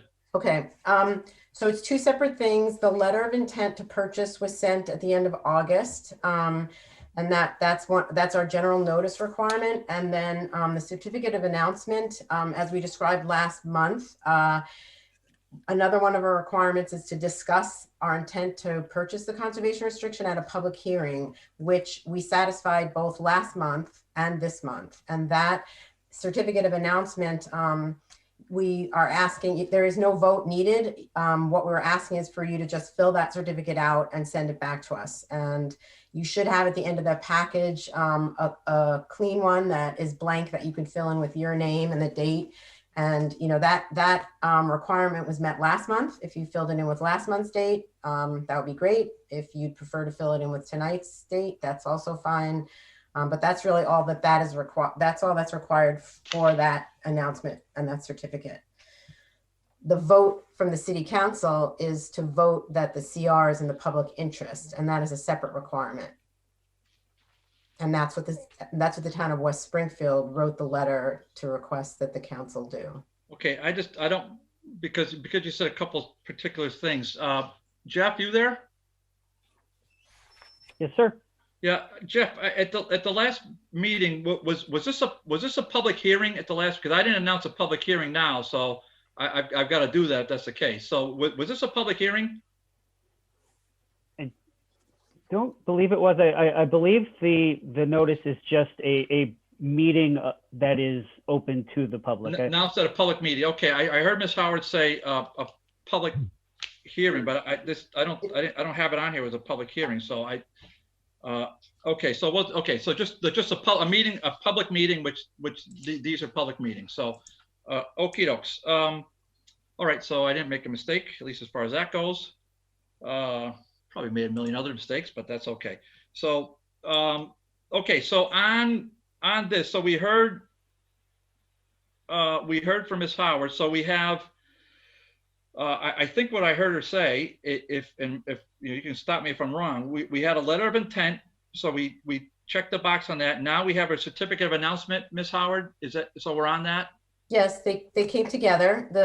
There's nothing to be done about the letter of intent. It's just a notice that we send to you. Just a notice, and that was sent, and that was received, and that's all good. And the certificate of announcement is the only thing remaining on that. Okay, so that's okay, and that's what I was trying to read. The certificate of announcement pursuant to 301 CMR, etc. I, the chairman, do hereby certify it was announced at a public meeting that the city council of DCR may acquire a CR on parcels of land located in West Springfield and the city of Holyoke as shown on the attached locus map marked as Exhibit A for conservation and/or recreation. So I think that's the motion that Councilor Tallman wanted to make, that we recommend that for adoption. Is that the motion you want to make, Councilor Tallman? Yes, I'd like to make that a motion. Okay, I'm gonna second that motion, and because I can second as chairman. Under discussion, hearing none on the motion, all in favor? Aye. Aye. I think that's unanimous. Okay, I'll take it as unanimous. Okay. Nope. So we are. Nope. Oh, okay. I didn't hear a vote. Okay. Okay. Sorry about that. So I should have asked for. I should have asked for nays. My apologies. So that was a 3-1 vote to recommend to City Council for that. Okay. I think we went around that enough. We're good. So thank you very much, everybody. I really appreciate it. Okay. Thank you. For your time. Yeah. Thank you so much. Thank you. Thank you. Appreciate it. We'll take this up in April. Okay. That's 4A. That's 4. Can we just take a moment on wow.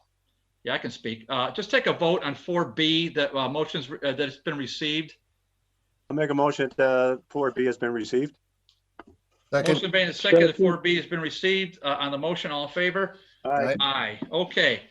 All right. Now, finally, Mrs. Pan has been waiting here patiently. If I could get a motion to take number 5 off the table, please. Motion to take item number 5 off the table for discussion. Motion made and seconded to remove item number 5 from the table. On the discussion, hearing none. On the motion, all in favor? Aye. So, Mrs. Panich, welcome and thank you. So let me get those out of the way right now. Let me get my notes together, Mrs. Panich. Okay, so Mrs. Panich is the chair of the Whiting Street Reservoir Committee. I was very fortunate that I caught the Zoom meeting at their March 2nd, and it was just fascinating. hearing from Fish and Wildlife and the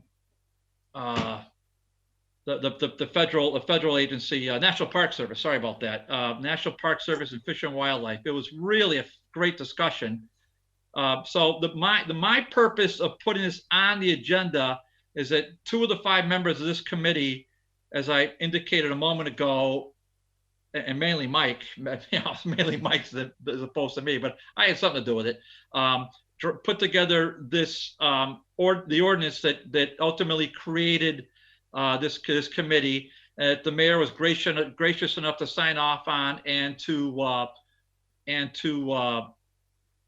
staff with wow, I can't even spell. Staff with nominees. So I wanted to hear. I really wanted to hear from Mrs. Panich because they've met now 6 times. I just want to hear a little flavor from Mrs. Panich, and then perhaps if the committee wants to, but what's been happening with the committee, then if this committee wants to ask Mrs. Panich any questions, then we have to do. And I see Mr. Haran's on the Zoom meeting too. Mr. Haran is a member of the committee as well, and I see Ms. Connor is also a member of the committee as well. So that's terrific. And so, Mrs. Panich, why don't you introduce yourselves and your fellow committee members, and then why don't you tell us what's been happening with the Whiting Street Reservoir Committee, please?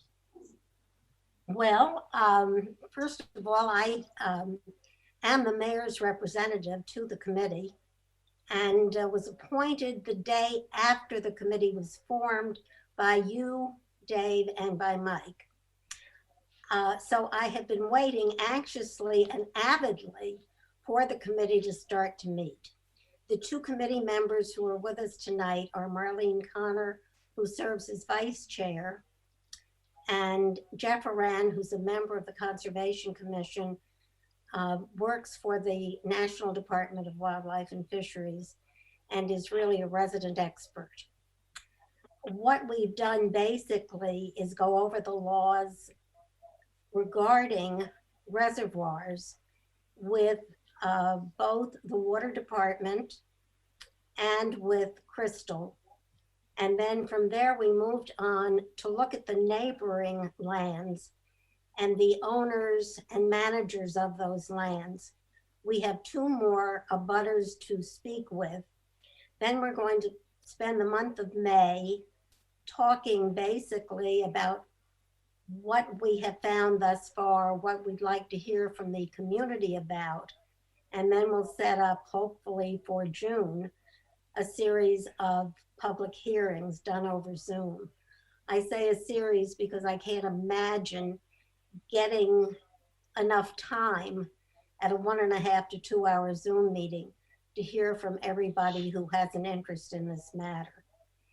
Obviously, there are 2 things that were foremost in my mind before we started. The first is that Holyoke is land rich.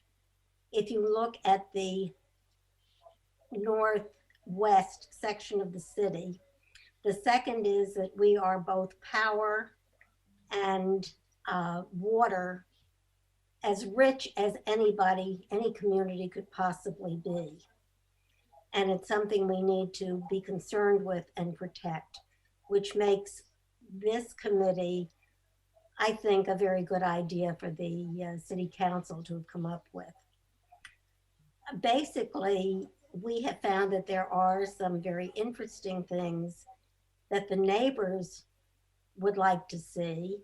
And we've also found that there are some very difficult situations that the neighbors are all dealing with and are really, because the land is in the city of Holyoke, truly Holyoke's problems.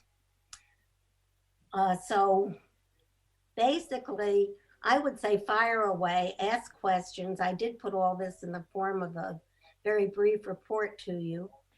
And maybe I could do a better job if you would specifically ask me the questions about things that you are interested in.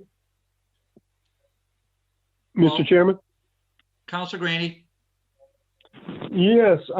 First of all, I want to compliment you, Ms. Panich, and the committee on the copious minutes. They were very interesting reading, and it was amazing to find out all the number of people who are abutters and interested in this project. And the one thing that struck me was there was a dam that's involved in the reservoir. And I'm pretty sure I know where it is or what it is that's in disrepair, and the funding that perhaps that dam, the repair of that dam may be. And if you could just explain a little bit more about that particular project that's involved with the reservoir. Well, as I understand it from Dave Conti, it's not the dam itself, although the dam could stand some work. The major difficulty, and by far the most expensive issue, is the sluiceway that has to be taken out and completely replaced. And as I understood it from Mike at our first meeting, and then from Dave at our second meeting, this is going to cost the city somewhere in the realm of $2 million to fix. That sluiceway empties on the southwest end of the reservoir, and as I understand it, then flows under Route 5 and into the Connecticut River and takes overflow water from the reservoir. And my question would be, is there federal monies available for such a project? And if so, how would we contact, or who would we contact to try to acquire those federal funds under the Watershed Act or different conservation acts? Well, actually, that was not a charge to the committee to locate funding for this sort of thing.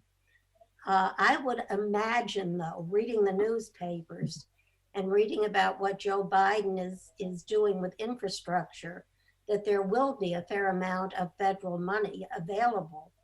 And wherever the city's grant writing capabilities lie, that office should certainly be looking into this. Councilor Graney, you okay set? Yeah, I'm all set. Yeah, just to, if I may address that comment.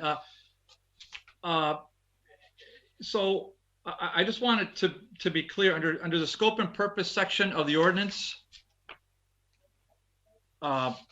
then we wrote study and recommendation should include but are not limited to, then it says revenue producing ventures such as zip lining, water bottling, selected development, camping, food service, and other opportunities. So we the drafters of the ordinance, in fact, did contemplate that this Whiting Street Reservoir Committee would at least look into possible revenue producing matters. Now, I think we heard from our last segment, and I do apologize to my friend Pete Tallman for my tone. I should apologize earlier, but I just get irate and I got to calm down. So I do apologize.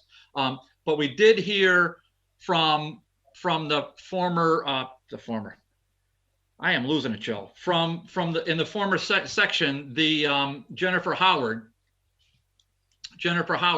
Correct. That we talked about conservation restrictions, and Ms. Howard, unbeknownst to her, I think, I don't think she has our whole agenda.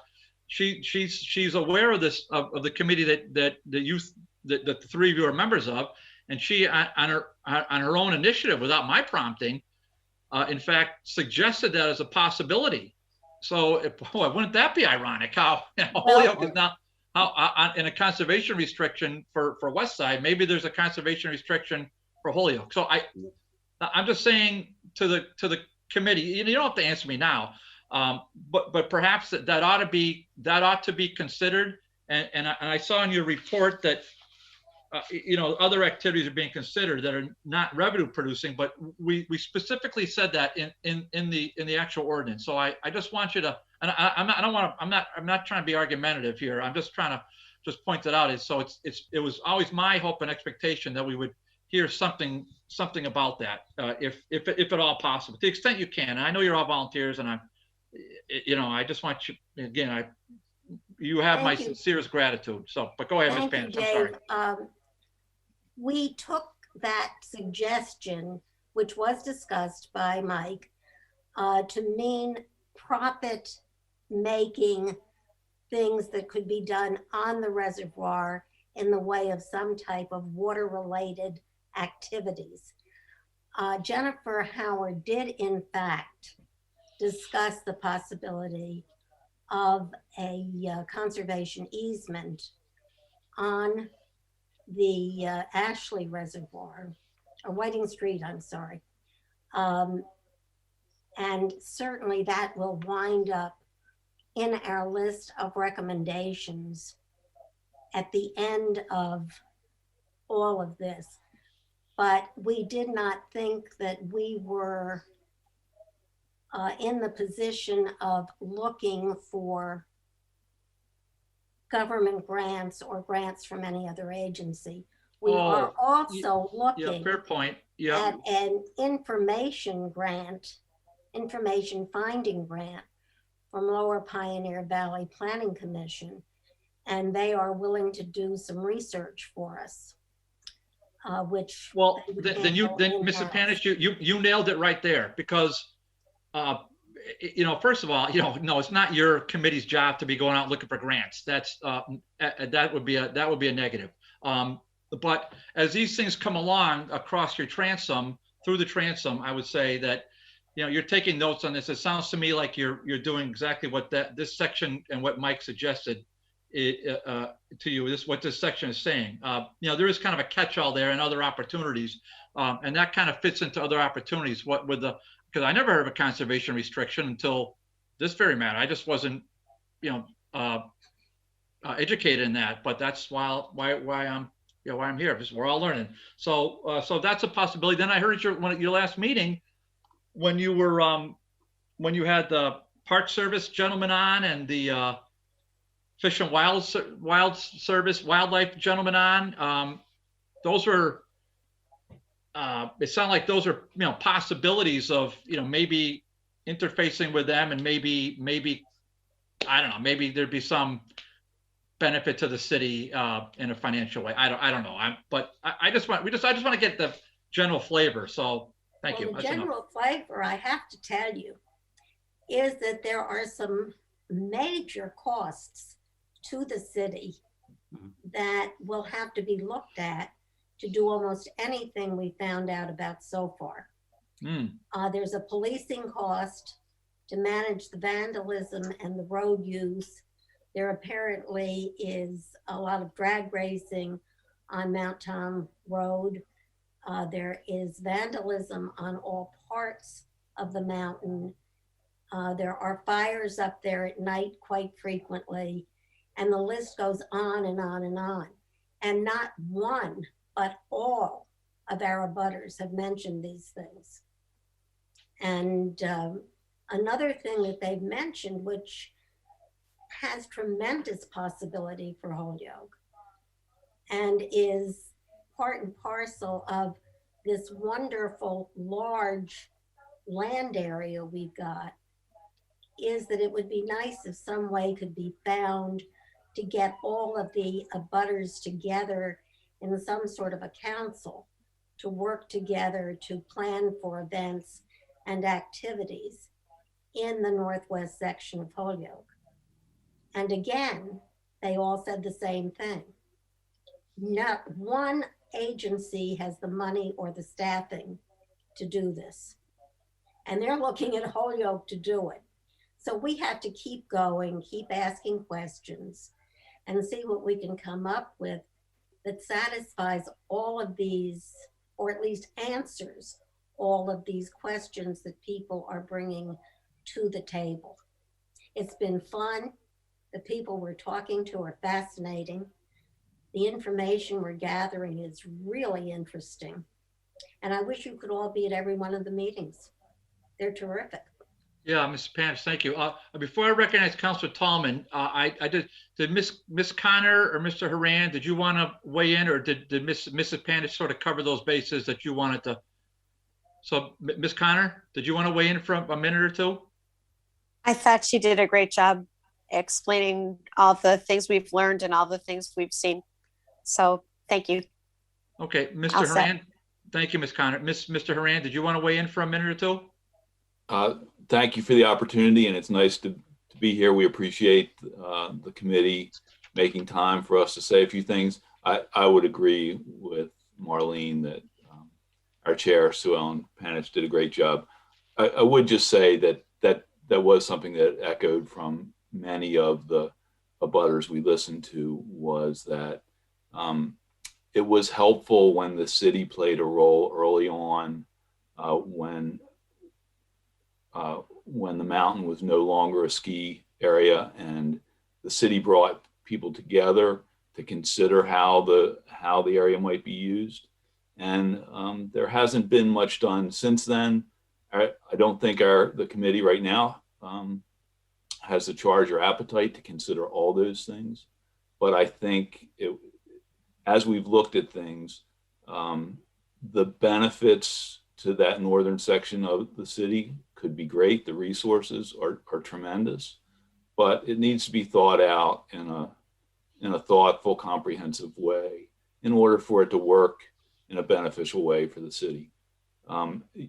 You heard that certainly DCR has come to us and said that conservation restrictions, much like what the City of West Springfield is considering, would be a possibility for us, but again, that's not going to solve all the issues. Also, when Dave Conti came to us, he presented the Reservoir project as something that just simply was going to be done, as if it was a matter of, the resources would be there to have that work done, and they're moving forward toward that.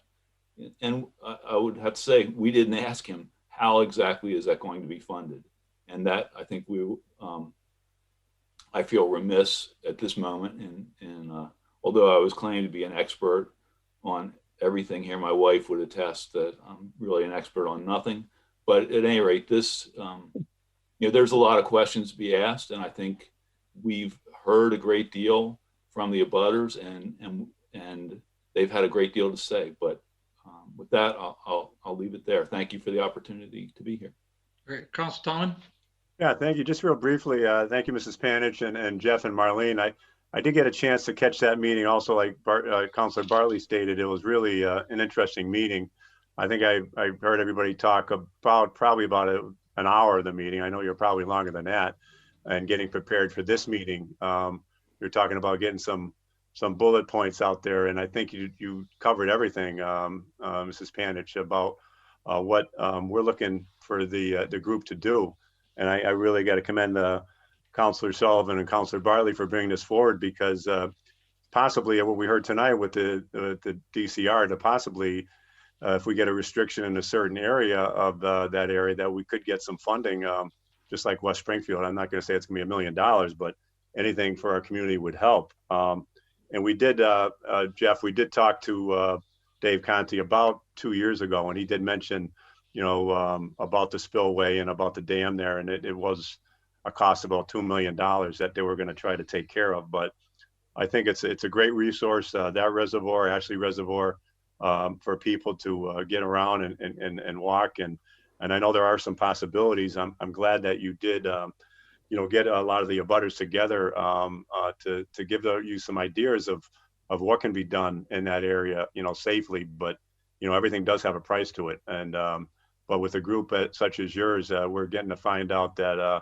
we do have a gem up there, and we have some possibilities, really good possibilities of possibly conserving that area, but also possibly to bring in some revenue for the future generations of our city. So thank you. Really commend you for the work you're doing for the City of Holyoke. Thank you, Pete. Councilor McGivern. Thank you, Mr. Chair. And I too want to thank the committee for all your efforts. Just the discussion alone is important for the endeavors and the possibilities around the Whiting Street Reservoir itself. Councilor Tomlin's correct. We did have Dave Conti in the spillway. That not only will get done, it has to get done. There's some tremendous liabilities downstream if that spillway ever breached. and the water department is fully aware of it. They're hoping that one of the solutions is they would have to lower the reservoir itself, and they're trying to avoid that. But they know it's on their radar. Right now, distribution and water pressure is the most important projects they're doing, but they will be addressing the spillway itself. I think there's a lot of avenues to explore, and I want to thank everyone. I believe there's a small sliver of privately owned land west of Whiting Street Reservoir going up the mountain, and I've always been told that that could be developed correctly if it would complement the projects that you're talking about. But if you're not aware of what I'm talking about, I'll try to get some more specifics. But again, thank you. Okay, thank you. Those specifics. Thanks. Okay, so so Councilor McGinn, if you could get in touch with Mrs. Panish through Jeff or on that, I'm sure that would help the committee. We'll do. Thank you. I mean, their committee, not our committee, and our committee. Okay, did any other councilors want to weigh in on this matter? I don't see anyone's hands up at all. So I as a maker of this order, I feel like this has been complied with, but that's only to say that this is not going to be the only meeting that we have with the Reservoir Study Committee. So my hope is that we'll reconvene at some point, I would say after the summer, because what I heard from Mrs. Panich is that there's some work to do in May and a lot of work to do in June. It sounds like there's going to be many opportunities for the public to weigh in. And then after the public weighs in, and then the committee synthesizes everything, perhaps we can figure out a time in September or October to sort of reconvene in this committee.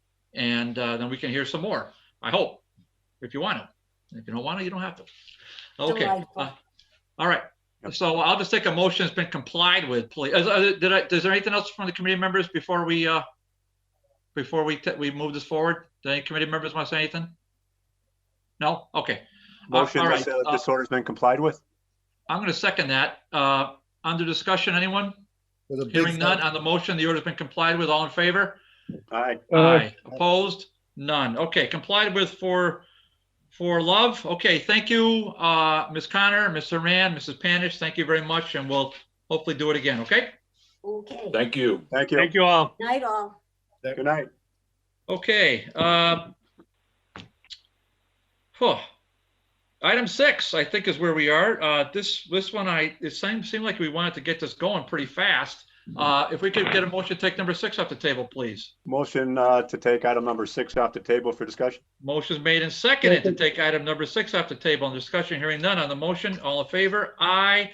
Community Development, on behalf of the Holyoke Housing Authority, a notice of finding of no significant impact and notice of intent to request release of funds for the Jackson Street homes and the parking lot at 480-82 Chestnut Street. Now, I know Councilor Murphy, I don't remember if this was a late filed order or if this was, I just remember it was at the last meeting. So where, I'm not sure, Jeff, do we invite Mr.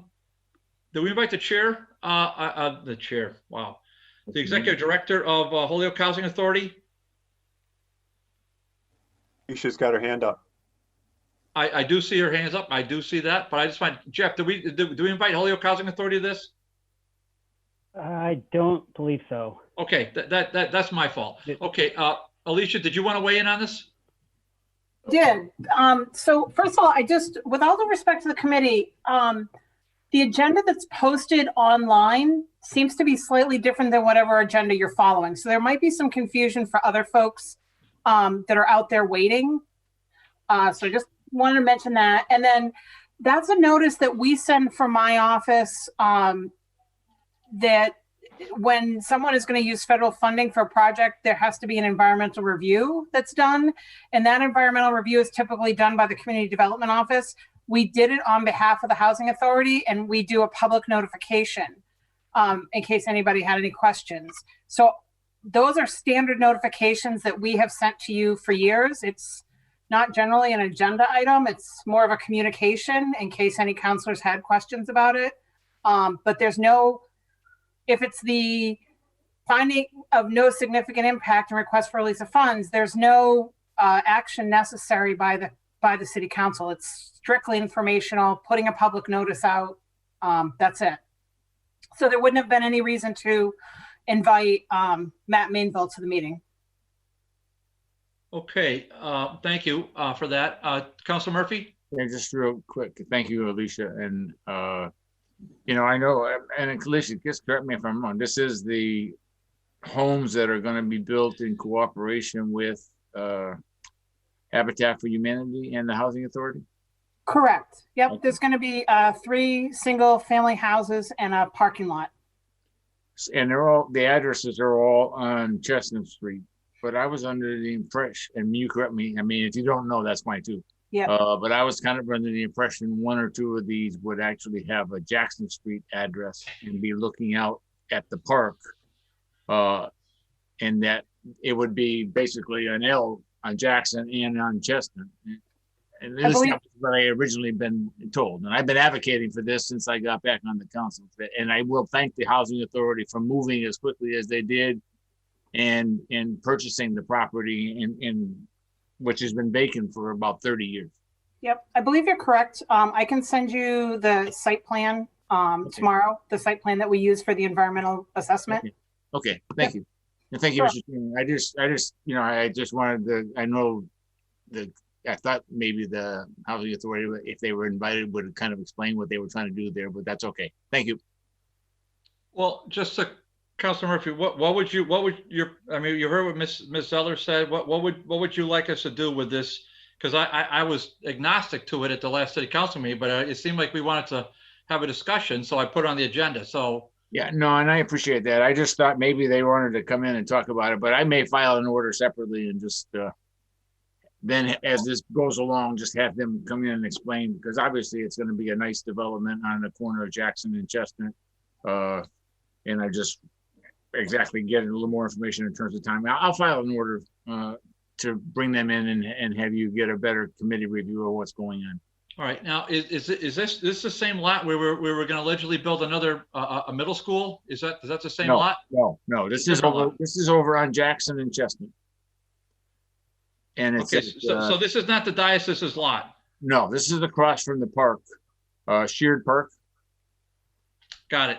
And one of the thoughts as we talked about it, was that having 2 homes looking out at the park would kind of provide some additional, because there's been a few problems in the park, additional reasons for someone to be, hey, we got concerns. We're going to kind of keep our eye out there and make sure nobody's causing problems, damaging park or whatever. So, and the Housing Authority, again, I met with them, I'm going to say it's got to be 2 years ago now, and talked about it, and they have moved on it, and they partner with the Habitat for Humanity. But I'll file an order and bring them in. I think it's a good project for people to hear about.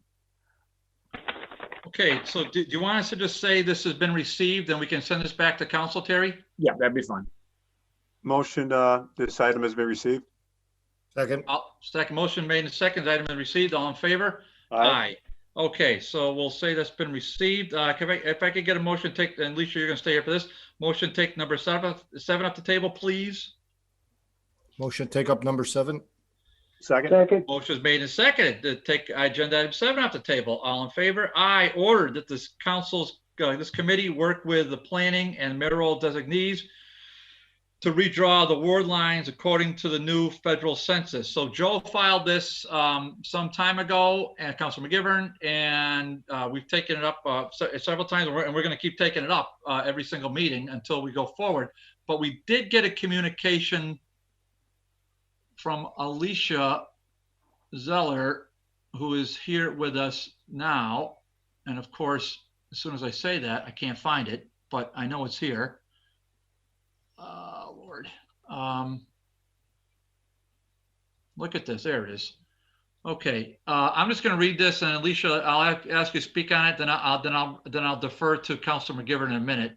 to ask him what he wants his pleasure. So good afternoon. This is sent today at 3 o'clock. It is my understanding the committee will be discussing possible redistricting due to the census results. Below, please find additional intel on the timing for release of redistricting data. The Census Bureau expects redistricting information to go to states for September 30th, 2021, and suggests reaching out to the Mass Secretary of State for additional information. I, Alicia Zeller, have attended one brief meeting on the status of the census programs and do not have any additional information at this time. So there's an email below saying that, and this is from Adrienne Quiros, Partnership Specialist, New York Regional Census Center of the U.S. Census Bureau. Let's see, our current schedule points to April 30th for the completion of the apportionment counts. We expect to deliver the redistricting data to the states and the public, again, by September 30th, 2021. So that being said, so Alicia, I kind of read into the record what you wrote and what the Census Bureau person said. Do you want to sort of elaborate on that, or do I have to, or does that cover it? Why don't you tell us what's going on here? Sure. So I met with Adrienne maybe 2 or 3 weeks ago now. She had reached out because, of course, our CDBG and home funds rely heavily on the census data and the census counts when HUD is doing its allocation of funding. So we've been keeping a close eye on census results. The other piece that the census is critical to us is for determining what neighborhoods are eligible to use CDBG funds and home funds. We can only use those funds in low and moderate income neighborhoods. So depending on the results of the census, that may change our CDBG eligible census tracts and where we can actually expend those funds. So we've been keeping a close eye on it. I did meet with her and she provided some sort of basic overview of the data they've collected, the data sets that are available. And I also agreed that my office would work with her and assist the community in accessing the census data through a series of meetings they're going to be having. So for instance, the schedule is just being announced now, and there'll be a series for census tract data and information for librarians, or census tract data and information for those who are working with elderly populations. My assumption is that the city council at some point will want to have a meeting with her or with the data team to talk about the census data and the data tools and what you all can use that information for. But one of the questions I did have was around the redistricting. And she was very specific that the information from the Census Bureau would be provided to the states by September 30th. And then it's up to the states for that information to be disseminated to cities and towns. The information that I sent to you this afternoon does have several links in it. I'm happy to send it to additional committee members, or I did send it to Jeffrey in hopes that it would get disseminated. There are links in there that have additional information about redistricting. But that's pretty much the extent of it. I actually thought I was here tonight for CDBG allocations, but it turns out they didn't make it onto the agenda. So, but that's all I've got. Well, it's serendipitous that you made it anyhow. So this is exciting stuff. Councilor McGivern. Thank you, Mr. Chair. Alicia, thank you as always, right on top and right to the point. Is there a deadline? Is this a delayed process? Typically the census is completed. I know there was some delays in the census, and typically whether it's the ward lines or the CDBG monies and eligibility, we're well ahead of the with the numbers where we're supposed to be. Is the state and the federal government allowing us to delay what we have to do? So we, in terms of looking at CDBG eligibility and eligible neighborhoods, I wouldn't expect any changes for probably 2 more CDBG cycles, because the final census data should be released sometime in the spring of 2022. And then it will take HUD a couple of years, maybe a year or two, to take a look at that information and then send word to us around any new restrictions, that sort of thing. So I wouldn't expect to see changes to the CDBG program at least for two funding cycles. That's my expectation. In terms of your question on delays with the census, I think a lot of it in talking to different folks, it was COVID driven. So there was some political maneuvering, of course, but a lot of it was COVID driven with the delays in getting folks out. And if I could, Mr. Chair, to Aaron Vega, if I could ask a question. Aaron, is there any preliminary data been supplied to Jeff, who has the I believe still has the responsibility for the ward lines? Yes, we've gotten preliminary data. I've shared that with Jeffrey, your Jeffrey, and yes, my Jeff has the preliminary, but again, preliminary doesn't give us any data to go forward on any of the redistricting. So it does seem, as Alicia pointed out, that if we're not going to get numbers till September, I don't think we're redistricting for this election, but we always hate to assume. It'd be impossible to September, November. Yeah. Mr. Chair, I think COVID delayed this process, and I appreciate your attention to it, because not just for our ward counselors, but for everybody that lives in a ward, this is important. The census is always important the way it's used.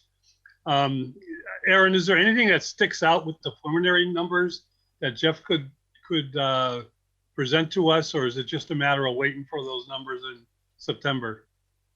I think it's a matter of waiting. I mean, I could see about getting something to Jeff to see if he could do something preliminarily, but I think, maybe try to get something to you before the summer break so you have some ideas, maybe? That'd be great. And Jeff, our Jeff has got got some of those numbers already? Yep. Okay. Yep. If I could get a copy of those, I appreciate it, Jeff. And I can resend it. Mr. Chair, your due diligence is attested to your ability to chair this committee. I think we're in a little bit of a delay process. And I think September maybe is when we want to revisit this and see where we are when the numbers come in. Yeah, I want to recognize Councilor Tom in a second, but before I do that, I heard what you said and I heard what they said, and that makes sense. Before we start sending emails out to, especially if it's going to impact the public, maybe the department heads could consider sending a communication to Brenna so she could put it on the council agenda, so that the public has some kind. This is all public information, so I'd rather have it go that way as opposed to just directly to the city councilors. That's just my point of view, but you do what you need to do. And then on the communication, and I'll get to Peter in a second. The communication I received today, that included kind of a limited number of people on it. So I would just ask Jeff to forward that to the full city council. Alicia, does that make sense to you? Is that you okay with that? Okay, all right. So I just want to make sure that, in fact, I heard you say that, but I just want to double down on it. So Jeff will forward. I just want to write that down. Jeff will forward Alicia's email to full city council. Council Tallman. Yeah, I think Jeff had something to say, Mr. Chairman. I think Jeff was trying to say something. Jeff? The 3 links in that email, Aaron actually provided me with those a little while back. The materials that I sent to the council on Friday, the packet for this ordering includes those numbers. Oh, pretty thick packet, to be honest. Okay, so it sounds like that base is covered. Okay, is that all you had to say, Pete? No, I just wanted to ask Alicia something, Mr. Chairman. Please, you got the floor. Okay, Alicia, on that, I did get I thought you were here also for the block grant money. I know there's already been some votes there with the funding. Is there a timeline, or we'll be able to get that done within the next, if we do at the next council meeting? I mean, next committee meeting with DGR? So I appreciate you asking, Councilor Tallman. When is the next DGR meeting? Probably the end of next month, Dave, right? Yeah, I don't want to get too far afield here, but let's do it this way, just so we're official. Alicia, Pete, why don't you suspend and take 12 out of order, please? Okay, suspend the rules and take item 12 off the order. Motion made in second to remove agenda item 12 from the table. All in favor? Aye. That's a standard one we put in there. Schedule of next meeting, potential dates, 4/26, 5/24, 6/14. So we have the CDBG Community Development Department head with us. And so and I don't know why everybody thought this was on something on the agenda. I feel like I have to apologize, but so it was never on the agenda. So so April 26th is my intention on having CDBG time as we've done in many years in the past. Because my understanding that City Council will meet May 4th. So if we're meeting April 26th and we're going to take final action then, which we always would, and City Council would meet May 4th to take a final vote, it's my understanding that that fits within your schedule, Alicia, but correct me if I'm wrong. So the submission to HUD has to be in on May 5th. And typically the City Council and the DGR Committee issue their recommendations for the mayor to review. And this year it was set for the mayor to review and make his final recommendations by April 23rd. If you all aren't meeting until April 26th, then in order for the acting mayor to review his or her and make those recommendations, that's a really tight timeline for us to get that application in for May 5th. Okay, so that being said, I mean, I'm not opposed to doing an earlier meeting, but I think I don't know what I don't know. First of all, I don't know who the acting mayor is going to be at that point. So it's kind of hard to know that. And, but we know we have an acting mayor now. But we do also know that the acting mayor is going to be a current member of the City Council. So I would think that whatever votes we take on the 26th and on May 4th would probably be sufficient, but that's me. However, I'm not opposed to it. If we have to do a meeting prior to the we have to do a DGR prior to the April 20th meeting, then so be it. I'd rather not, but we can move I just put potential dates, so we can move 4/26 to I don't know, just move that to 4/19. Is 4/19 a holiday? Yep. 4/19 is that a holiday? Yeah, Patriots Day. Thank you. Okay, so yeah, so we can move it to 4/12. Does the committee have a feeling about April 12th? Counselor, you'll want to check with Counselor Vacan. She's tentatively scheduled the charter and rules for that day. Thank you. So now if she's going to do charter and rules, I don't want to step on her toes. We could about 4/14, Wednesday, possibly. You mean? Yeah, that's okay, Pete. Does any committee members have a feeling? Jeff, is 4/14 open? 4/14 is open. All right. Howie, are you okay on the 14th? Yeah, 14's fine, Dave.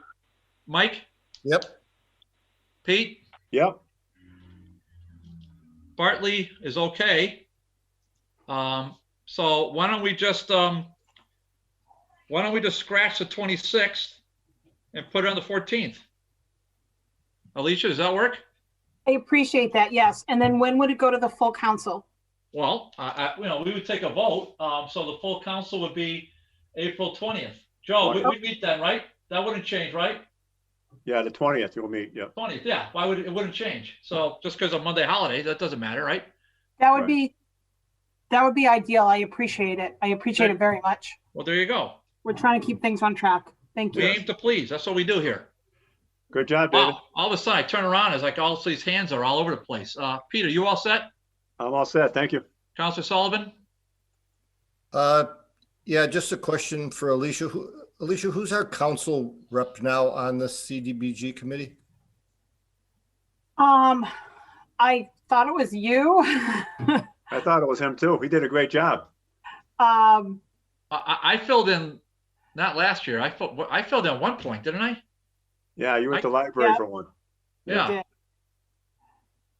Well, When's the next meeting, Alicia? When's the next the final vote for Citizens Advisory? They already had it, I think. Oh. The Citizens Advisory Committee has already met. Okay. And extended their recommendations. They're, of course, more than happy to meet again. I will let them know that DGR is going to meet on the 14th because I know that they do like to attend. But if you had any questions for them, I'm happy to relay them. Oh, we'd love it for them to come on the 14th. That would be terrific. Yeah, that'd be wonderful. And we can suspend our rules and allow them to speak. We always do that. So, Mike, is that okay? Councilor Sullivan, you good? Well, I'm not the council. I haven't been the council rep for a year and a half. No, I didn't think you were. So I'm not sure who it is. I was a filler, so I was not nominated. So how do you want to proceed, Mike, if at all? I don't. You mean proceed? Well, I mean, with your question, because you asked a question about council rep to Citizens Advisory. Yeah, it was just a question. I mean, I don't see anything to proceed with. I could get an answer. Well, okay, Councilor Graney. Yeah, that's fine with me. I hit 9, but I didn't mean to. But that's fine with me, Dave. Yep. Okay. All right. So that answers that. Back to number 7. I think what I'm about to hear is about to get a motion to table, because I think we heard that from the maker of the order, but I think the maker of the order said that because of the prior discussion. And what I heard is probably table it till some point in the fall. Is that accurate, Joe? That's fine, Mr. Chair. I think it makes sense with the numbers coming in September. Okay, so I'll entertain a motion to table number 7. Motion to table number 7. Second.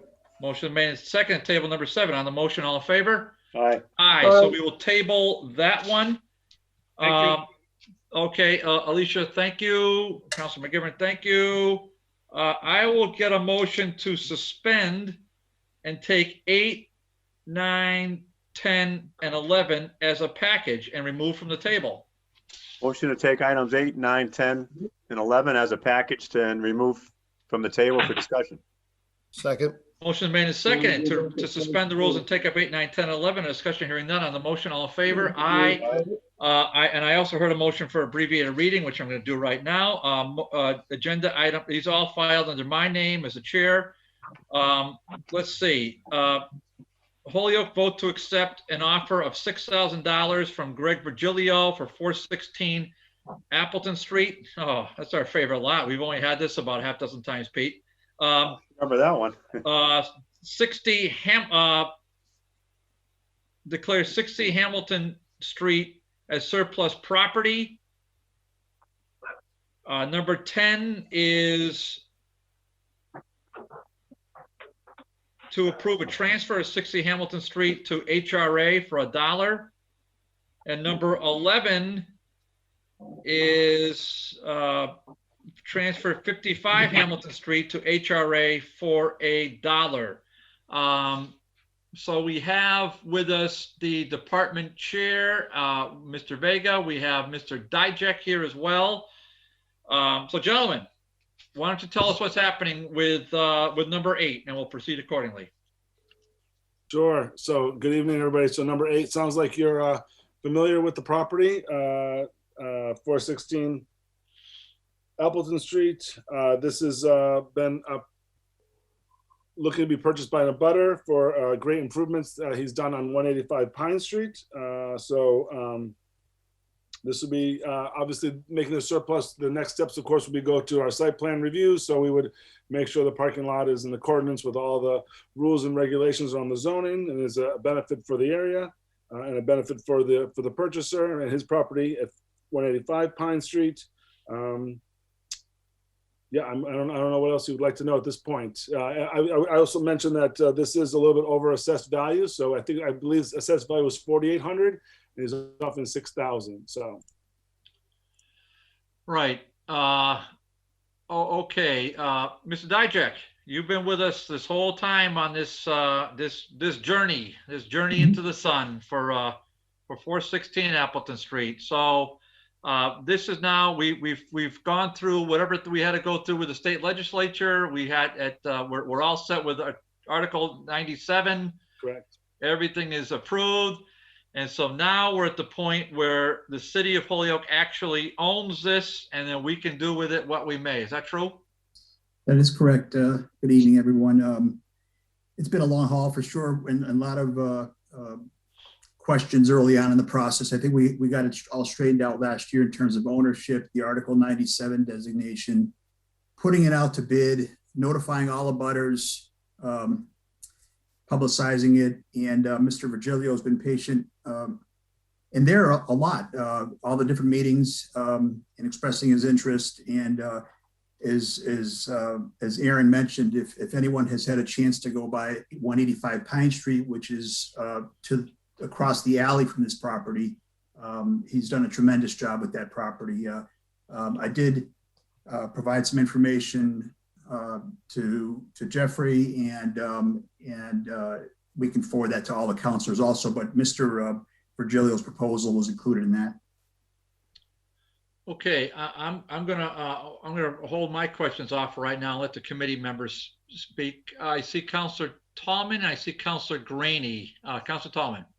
Yeah, just briefly, I know this has been going on for a while, and I really respect Greg for taking the building 185 and really making some improvements on it. This lot is a fairly small lot. Just to ask him, and I know it's right abutting, I think, that little park we have there, and also alleyway, right? Greg, what are your plans for that? Is it just? Well, I'll take a motion to allow Mr. Virgilio to speak to us on this matter. I'll make a motion to let Greg speak, Mr. Virgilio speak on this matter.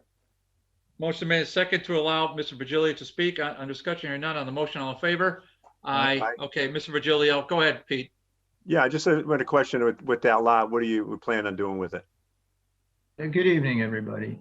Yeah, the plan is to make a parking area for the tenants in the building. It'll hold 7 parking spaces when it's fully developed. And the building really needs those spaces. In order to market the building the way I intend to do that, it really needs to have off-street parking for the sake of the building, but also for the sake of the neighborhood, because I've already had some neighbors concerned about the parking situation on the street. I had originally, before I even bought the building, the lot was auctioned at auction, and only after the auction it was taken away. So I had planned on, purchasing the lot before I bought the building, and everything was set up for that. Until after the auction, the city found out that there were some legal snafus, and they couldn't sell it at auction. So it's been a long road. It's been about 5 years. And as I said, the building really needs this additional parking to be able to market it to, tenants that I hope to be able to rent to. Okay, thank you. I'm all set, David.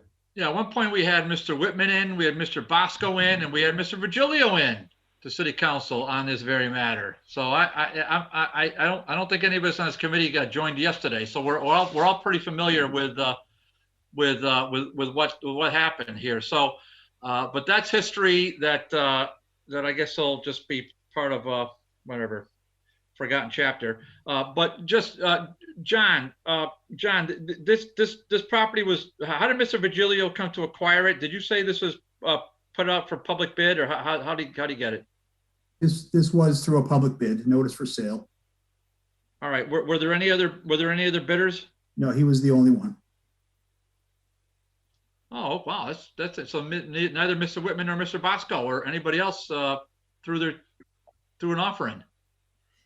Fortunately, it may be where they're doing some other projects, as whether it's the Jess or 175 Oak Street. So there's some really good developments happening. Okay, Councilor Graney, you have your hand up? I'm good. Oh, okay, thanks, Howie. All righty. Aaron, you feel that the $6,000, you said that's over assessment? Correct. The assessed value is 4,600. It last sold for 4,500. Somehow it says back in 08. Okay. All right. Last sale was 08. Okay. All right. And the city ultimately we acquired it for non-payment. Do we take it to tax title, John? Yes. I'm going to venture to say at least 10 years ago, maybe 15. Okay. Okay, and since then it's had a twisted road because of the little pocket park that's right there. Okay. All right, Mr. Virgilio, your timetable once we assuming we go ahead with this, what's your timetable? I would say a year, not this summer, but hopefully next summer I would have it developed into asphalt the parking area as well as the alley, because there are garages directly in back of the building that I want to utilize. So I would asphalt the parking area, the alleyway up to that point. And I would say that would be done next summer. Okay, I imagine we have some more committees to go through here. I don't know how much longer this process is going to take. So, you know, it really is contingent upon how long that takes as well. Okay, and why does this have to go to site plan review?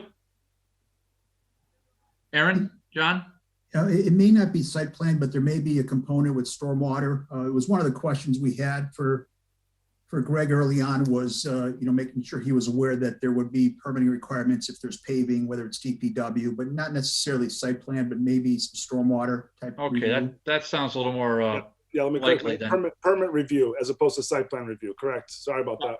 No, that's okay. I'm sorry. We're all learning. That's it's all good. No, I'm not being a wise guy. Just we're all doing our best. So, okay. So there's going to be some process. Is Attorney Barnes here with us still? No, she walked exit stage left. Okay. I only asked that because you know, I can't stand it when we do stuff, when we sell stuff, and then nothing happens, right? I can't stand that. And but I want to say, and I think I can say it, that it would be reason if, and I'll let the committee ask it, if the committee wants to. I think whether or not that's a deed restriction, or not, but I want to make sure that the buyer, and we appreciate your investment, Greg. Don't think for a second we don't. And I've already said it to you before on the floor. I know I have. I remember doing it. So I've already said it to you, Mr. Bosco, Mr. Whitman, etc. We always appreciate your investment. So I'll repeat myself now. So I'm not singling out anybody, but I can't stand it when we just do stuff and then, you know, and then the market changes and everything changes and then nothing happens for forever. So I just kind of wish there was some kind of a way we could, you know, put a timetable on this, like a 2-year reverter clause or something like that. If you say you could do it next year, if we could put a 2-year reverter clause on it. I don't know if we can, and I don't even know if the committee wants to do that. So I'm just throwing it out there. But that's, I think I see Mr. Councilor Murphy's hands up. Terry, go ahead. Thank you, Mr. Chairman. And Greg, I want to thank you for your investment and your planning. Is this for the 10-unit building? Yes, Terry. So, yes. And when, I know I keep seeing work there. So when do you expect to be able to have tenants come in? The plan that I submitted to the building department said that I would have it occupied by 2025. It was a 10-year plan. Well, yeah, I guess I bought it in 2016. At this point, I have final inspections for electrical and plumbing on the 2 first floor units. The 2 second floor units are ready for final inspections. And I'm beginning the work in the 3rd floor units. I am in accordance with the plan that I submitted several years ago, which calls for completion around 2025. Okay. It's a cash project, and it's going slowly. I admit it's going slowly, but it's going according to plan. And it's a lot better than a vacant 10-unit building. The apartments are very nice. I gave John some photos today, which he's welcome to share. I'm pleased with the way the units are turning out. I think that the whole point is to be able to market these to people that can afford upscale units and to get them downtown into this area. It's located right across from the Y, which makes it, an important building in the neighborhood. And it's a beautiful building. And I have to say that, I'm pleased with the way it's turning out.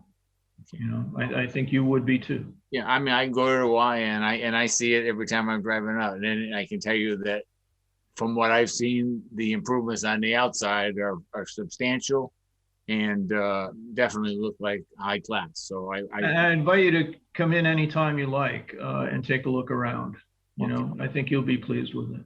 And I do appreciate the fact that with this lot, you're trying to anticipate both of your market, but you're also anticipating that if you had 10 or 12 cars coming into that building, that you would create a parking hassle on Pine Street and Appleton Street. So I thank you for seeing the potential concerns and trying to deal with them ahead of time. And again, thank you for your investment. And someday I'll try to knock on your door and see what's going on there. You're welcome to. Absolutely. Mr. Virgilio, if you get the lot, where would the cars exit and enter? They'd be off of Appleton Street. Okay, the lot abuts Appleton Street. Yeah. No, I understand that. I just want to hear from you. So I wasn't sure if there was another sideway onto Pine Street or somewhere else. But so it's in and out on Appleton Street. Councilor McGivern. Thank you, Mr. Chair, and Greg, thank you. It's both projects are wonderful. 185 Pine Street. I think I told you I spent a lot of time in my younger years. One of my best friends on third floor right grew up there. The Graney family.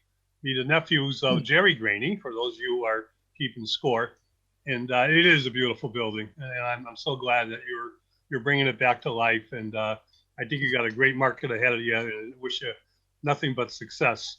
Mr. Chair, on the reverter language, we're supposed to have standard reverter language on any sale of property. And it's not as much as the time frame it can be, but also that it's used for what it's proposed to do, or they have to come back and tell the city that there's another use or amendment in the use.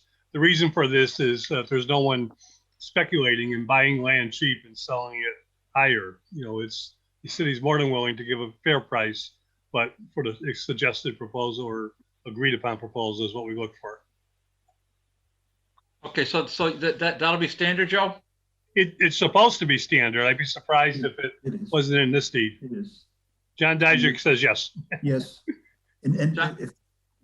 Go ahead, John.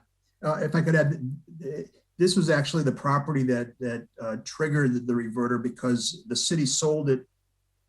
I think it might be the second time through foreclosure because the city sold it for a low dollar amount about 10, 12 years ago. And the person turned around and sold it for 10 times what the city sold it for and did nothing. And then we were left with a building that continued to deteriorate. And to see where it is today is amazing because it was really deteriorated. And again, lots of credit to Greg to get it to where it is today. Thank you. Okay. All right. Okay. I think we can. Okay. Do any other councilors have questions on this? Okay. Why don't we get this one done so Mr. Virgilio can wrap up. I don't think he has anything else on here. Make a motion to accept the offer of $6,000 for this property. Second. Motion made and second to accept the offer of $6,000 and recommend it to the full city council. I just want to add a friendly, I guess I don't have to add the amendment because it's a reverted clause going to be standard operating procedure. We don't have to do that. On discussion?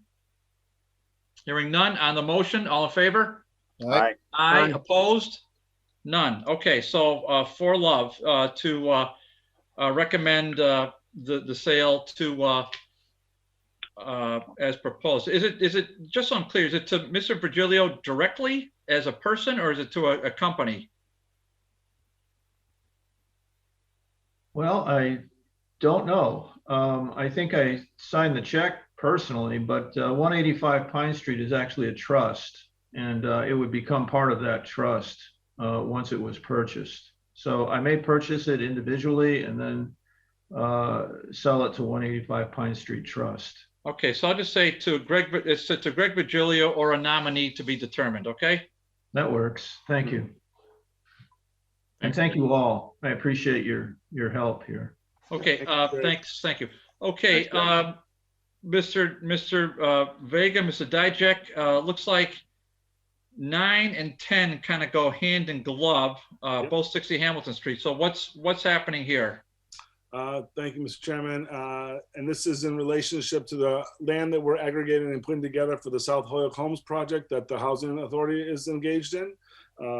This would be for second and third phases, but the second phase is hopefully closer than we all anticipate. And the third phase, the 55 Hamilton Street, would be a little bit more down the road, but it is for the same project. So we would like to get both those moving forward to get the project going for the Housing Authority.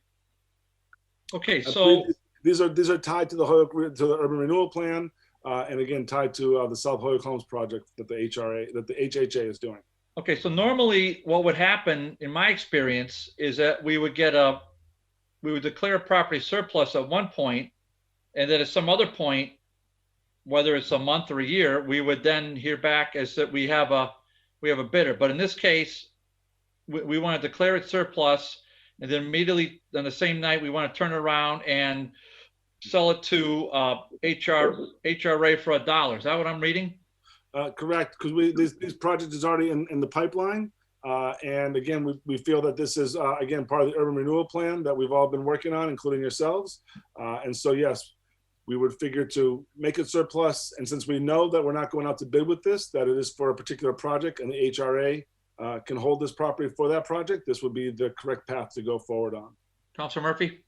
Thank you, Mr. Chairman, and thank you, Aaron and John, and all the work that has been going on. I obviously appreciate it. I've been an advocate for Holyoke, South Holyoke for a long time. Yes, you have. So is 60 Hamilton the parking lot? Correct. City parking lot, correct? Okay, and then 55 Hamilton is down on Clemente on the corner, correct? The corner, correct. Okay, so I mean, there's three issues here, Mr. Chairman, if I can, and Aaron, you correct me if I'm wrong here, but the Greek Orthodox Church right now owns a parking lot on the corner of Clemente, on the even side, Clemente and Hamilton. The city owns a parking lot at where used to be Skinner Community Center. And then there's a vacant lot that used to be an apartment building. One of the goals, and I have certainly advocated for this because it makes a lot of sense, is to be able to work with the Greek Orthodox Church to have them in some manner or form deed the property on Clemente in Hamilton, which we think can probably build another 2 or 3 homes, which would connect right on Carlos Vega Park, and really finalize the revitalization from Sargent to Hamilton on Clemente Street. And without that, we're leaving, a vacant lot there that's basically used for church overflow parking. And one of the things the church has talked to me about was being in a position to be able to use, and they didn't necessarily want to own the parking lot where Skinner Community Center, but be able to use it. One of the things I've thought about is maybe have on Sunday, I think primarily it's a Sunday thing or a funeral thing, to have a parking there on Sunday by a permit, which we could provide to their parishioners in some manner or form as part of the arrangement for transferring the property, which I think might, but ultimately this is necessary, and I'm glad we're moving it so we get it in place so that when we are ready for step 3, we already own the property, we had it transferred, and we're ready to build on those lots. And it's going to be a crucial part of making the final investment on Clemente Street. So I'm glad that we're moving forward. I know I had talked to Marcos and he told me it was being worked on, and I'm glad to see it's coming out. So happy to give a quick summary, if that's okay, Mr. Chairman. Go ahead. More or less correct. We're actually going to be working with the church. We've been working with them already. We've had some great meetings with them. We're looking to do a swap, actually, so they will actually have their own parking lot, which is now the city parking lot, which they already currently use. And it makes more sense because it's right next to them. It looks like their parking lot already. So the hope is that through a swap, they will get that land. We will get the property that's before you today. That is in the swap. And that actually, just for contextual framing, is actually phase 2 for the housing authority, and that would be, I believe, 4 units of home ownership. That is the home ownership corner. That will be the proof point, if you will, that if they are able to sell those, they are able to advance or change phases 3 and 4 for more home ownership. So this is really critical, and it's not that far off. They are already in design plans. We will be presenting the church with some design plans in the next month, so to get more of their buy-in.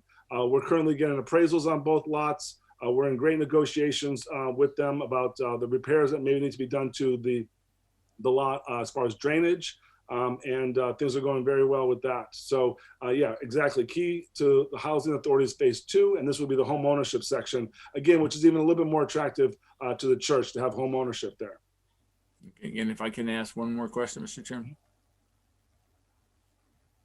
May I ask? Go ahead. Yes, please. Thank you.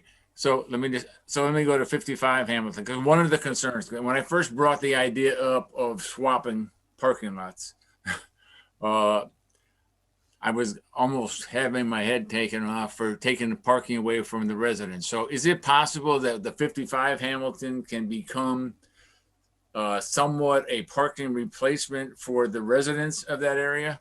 I know right now there are people that park there, but obviously it's not a well-groomed or appropriate parking facility. Correct.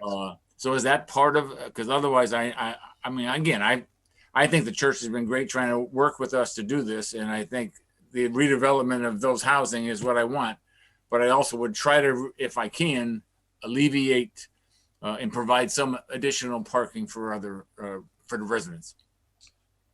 Yeah, I mean, I know that the housing authority is very cognizant of the parking needed for the area, and obviously with them bringing in more units, the need will be specific. I cannot comment on what their design is for that lot at this point. I believe it is a shared parking and more housing units. Okay.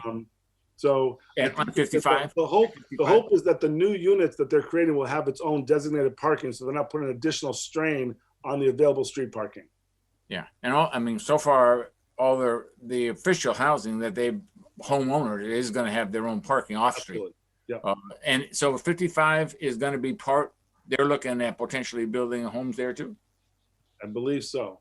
Okay. I did not know that, but okay. And again, Mr. Chairman, I just think this is all part of a revitalization of South Holyoke, an improvement in the economic diversity, so that potentially we can also maybe have some economic growth on Main Street and maybe further growth on Cabot Street. They all tie together, and I'm very happy, and I'm glad, and I hope the committee can go along with this and recommend this. Councilor Tallman? Yeah, thank you, Mr. Chairman. Just real briefly for Aaron, this is a quick question on that property, the old Skinner Tea Room. That will be the 60 Hamilton. Will still be able to utilize by the church, the Greek church? It would be their property. It will be their property. Okay. It'd be in their property. Yes. Okay. Was there some talk? I remember this coming up a couple of years ago with Marcos and with some lot down further, I think, behind Nueva. Is there anything in there with Nueva Esperanza as for parking or no? There's no swap with them or property with them? I can let you know on that one, Aaron. Okay, yeah. So that did come up in discussion Right. with Marcos. It's as I understand it, it's owned by the property owner on the opposite side, but they're not really using it. And there was a potential of the city looking at taking, it's on Race and Hamilton, Yep. of taking that and creating an additional parking for, especially if we started to have some growth on Main Street, to provide some off-street parking for those. It hasn't been acted on, but that was under discussion. Is that 80 Hamilton Street? I think so. Okay, yeah, I see it. Yep, currently owned by another Iglesia Pentecostal Ponte a Unicorn Shalom Adonai. I'm not sure. So that's. If I'm not mistaken, there's just like, I think there's a boat in there right now. But it's just a corner. It's, and I think they said it was like 10 or 12 parking spots. That would be a very good. They made it a parking lot. Okay. And Aaron, and I agree with you briefly one more time on. Can you explain a little bit on item 11? You're just asking to transfer that 55 Hamilton. Is that all they're doing on that one? Yep, correct. And, okay, but it says consideration of $1. We're not making it available for surplus. No, both these, and I think John, both these properties are designated for the housing authority for the South Holyoke Homes property. And so the redevelopment authority, as you know, is acting as that land convener to move the city property into this project. In accordance with the urban renewal plan, in accordance with, the ability for the HRA not to have to go out to the same procurement rules.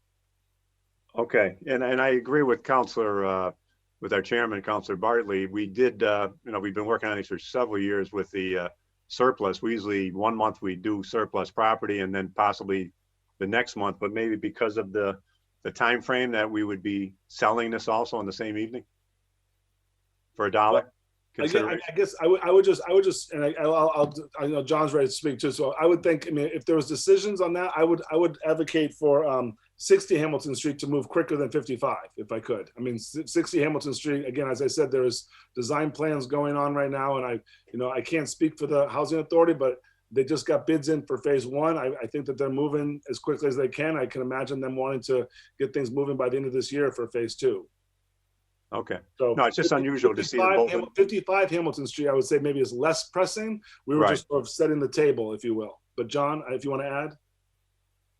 Yeah, well, 55 Hamilton was declared surplus, I think last year, or was it already declared surplus? I think we were just looking at this. And this occurred, the redevelopment authority will not immediately sell these. We have to go through our own process with our own sale agreements, our own approvals from the state. But this is, part of the, back in December, the council approved the amendments to the urban renewal plan. That's why we can do this now. We couldn't do this last year because the redevelopment authority, it wasn't in the plan at that point to acquire these properties. Okay. So now, because you're right, we're doing this where it's surplus and transfer at the same time, where in the past, sometimes we would do the surplus and then come back with proposals. In this case, we already know what we're doing. We already know, okay. We're working with the housing authority on the South Holyoke Homes project. Okay, I appreciate that. Thank you for clearing that up for me. Okay, thank you. Okay, so I think we're, so in the order it says 55 Hamilton was declared surplus June of 2018. Yep. So that's that.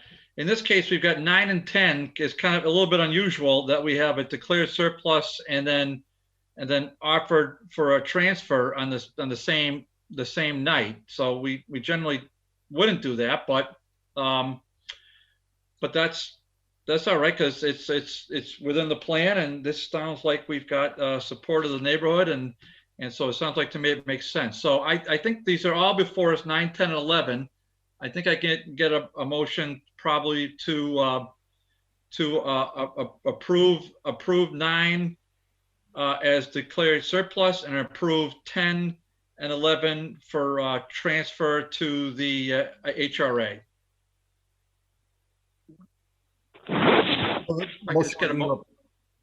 Go ahead, Peter.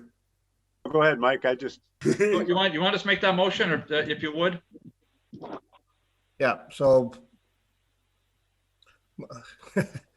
So the motion would be, to declare 60 Hamilton surplus, and also to approve the transfer of 60 Hamilton and 55 Hamilton to the HRA. For $1. For $1. Okay, so motion to approve as stated. Second. Okay, motion made and seconded to approve the aforesaid motions as stated on discussion. Hearing and seeing none. On the motion, all in favor? Aye. Aye. Opposed? None. Okay, so we'll recommend those for a city council approval because we have the strong support of the department heads and the Ward 2 councilor on this. Okay, so I think that brings us to the end of the line, and our next meeting is going to be, as we noted, April 14th at 6:30 p.m. and that'll be basically CDBG night, and we will we'll see how that goes. Hopefully we won't have anything else to put on that agenda. I wouldn't want to see anything much else on that agenda. Okay. All right. Thank you. Councilor Tallman. Yeah, I want to thank the Aaron and John for coming in. And I just want to, before we close out this meeting, I just want to make an apology to the chair. We're a little heated on that bear hole discussion with West Side. It's all good. Accept my apology. Okay. You and I know each other for more than a minute, Pete. I think we'll both survive. We'll make it. Okay. All right. Thank you. Okay. I'd like to make a motion to adjourn. Motion made and second to adjourn. Non-debatable. On the motion, all in favor? Aye. Aye. We are adjourned. Thank you.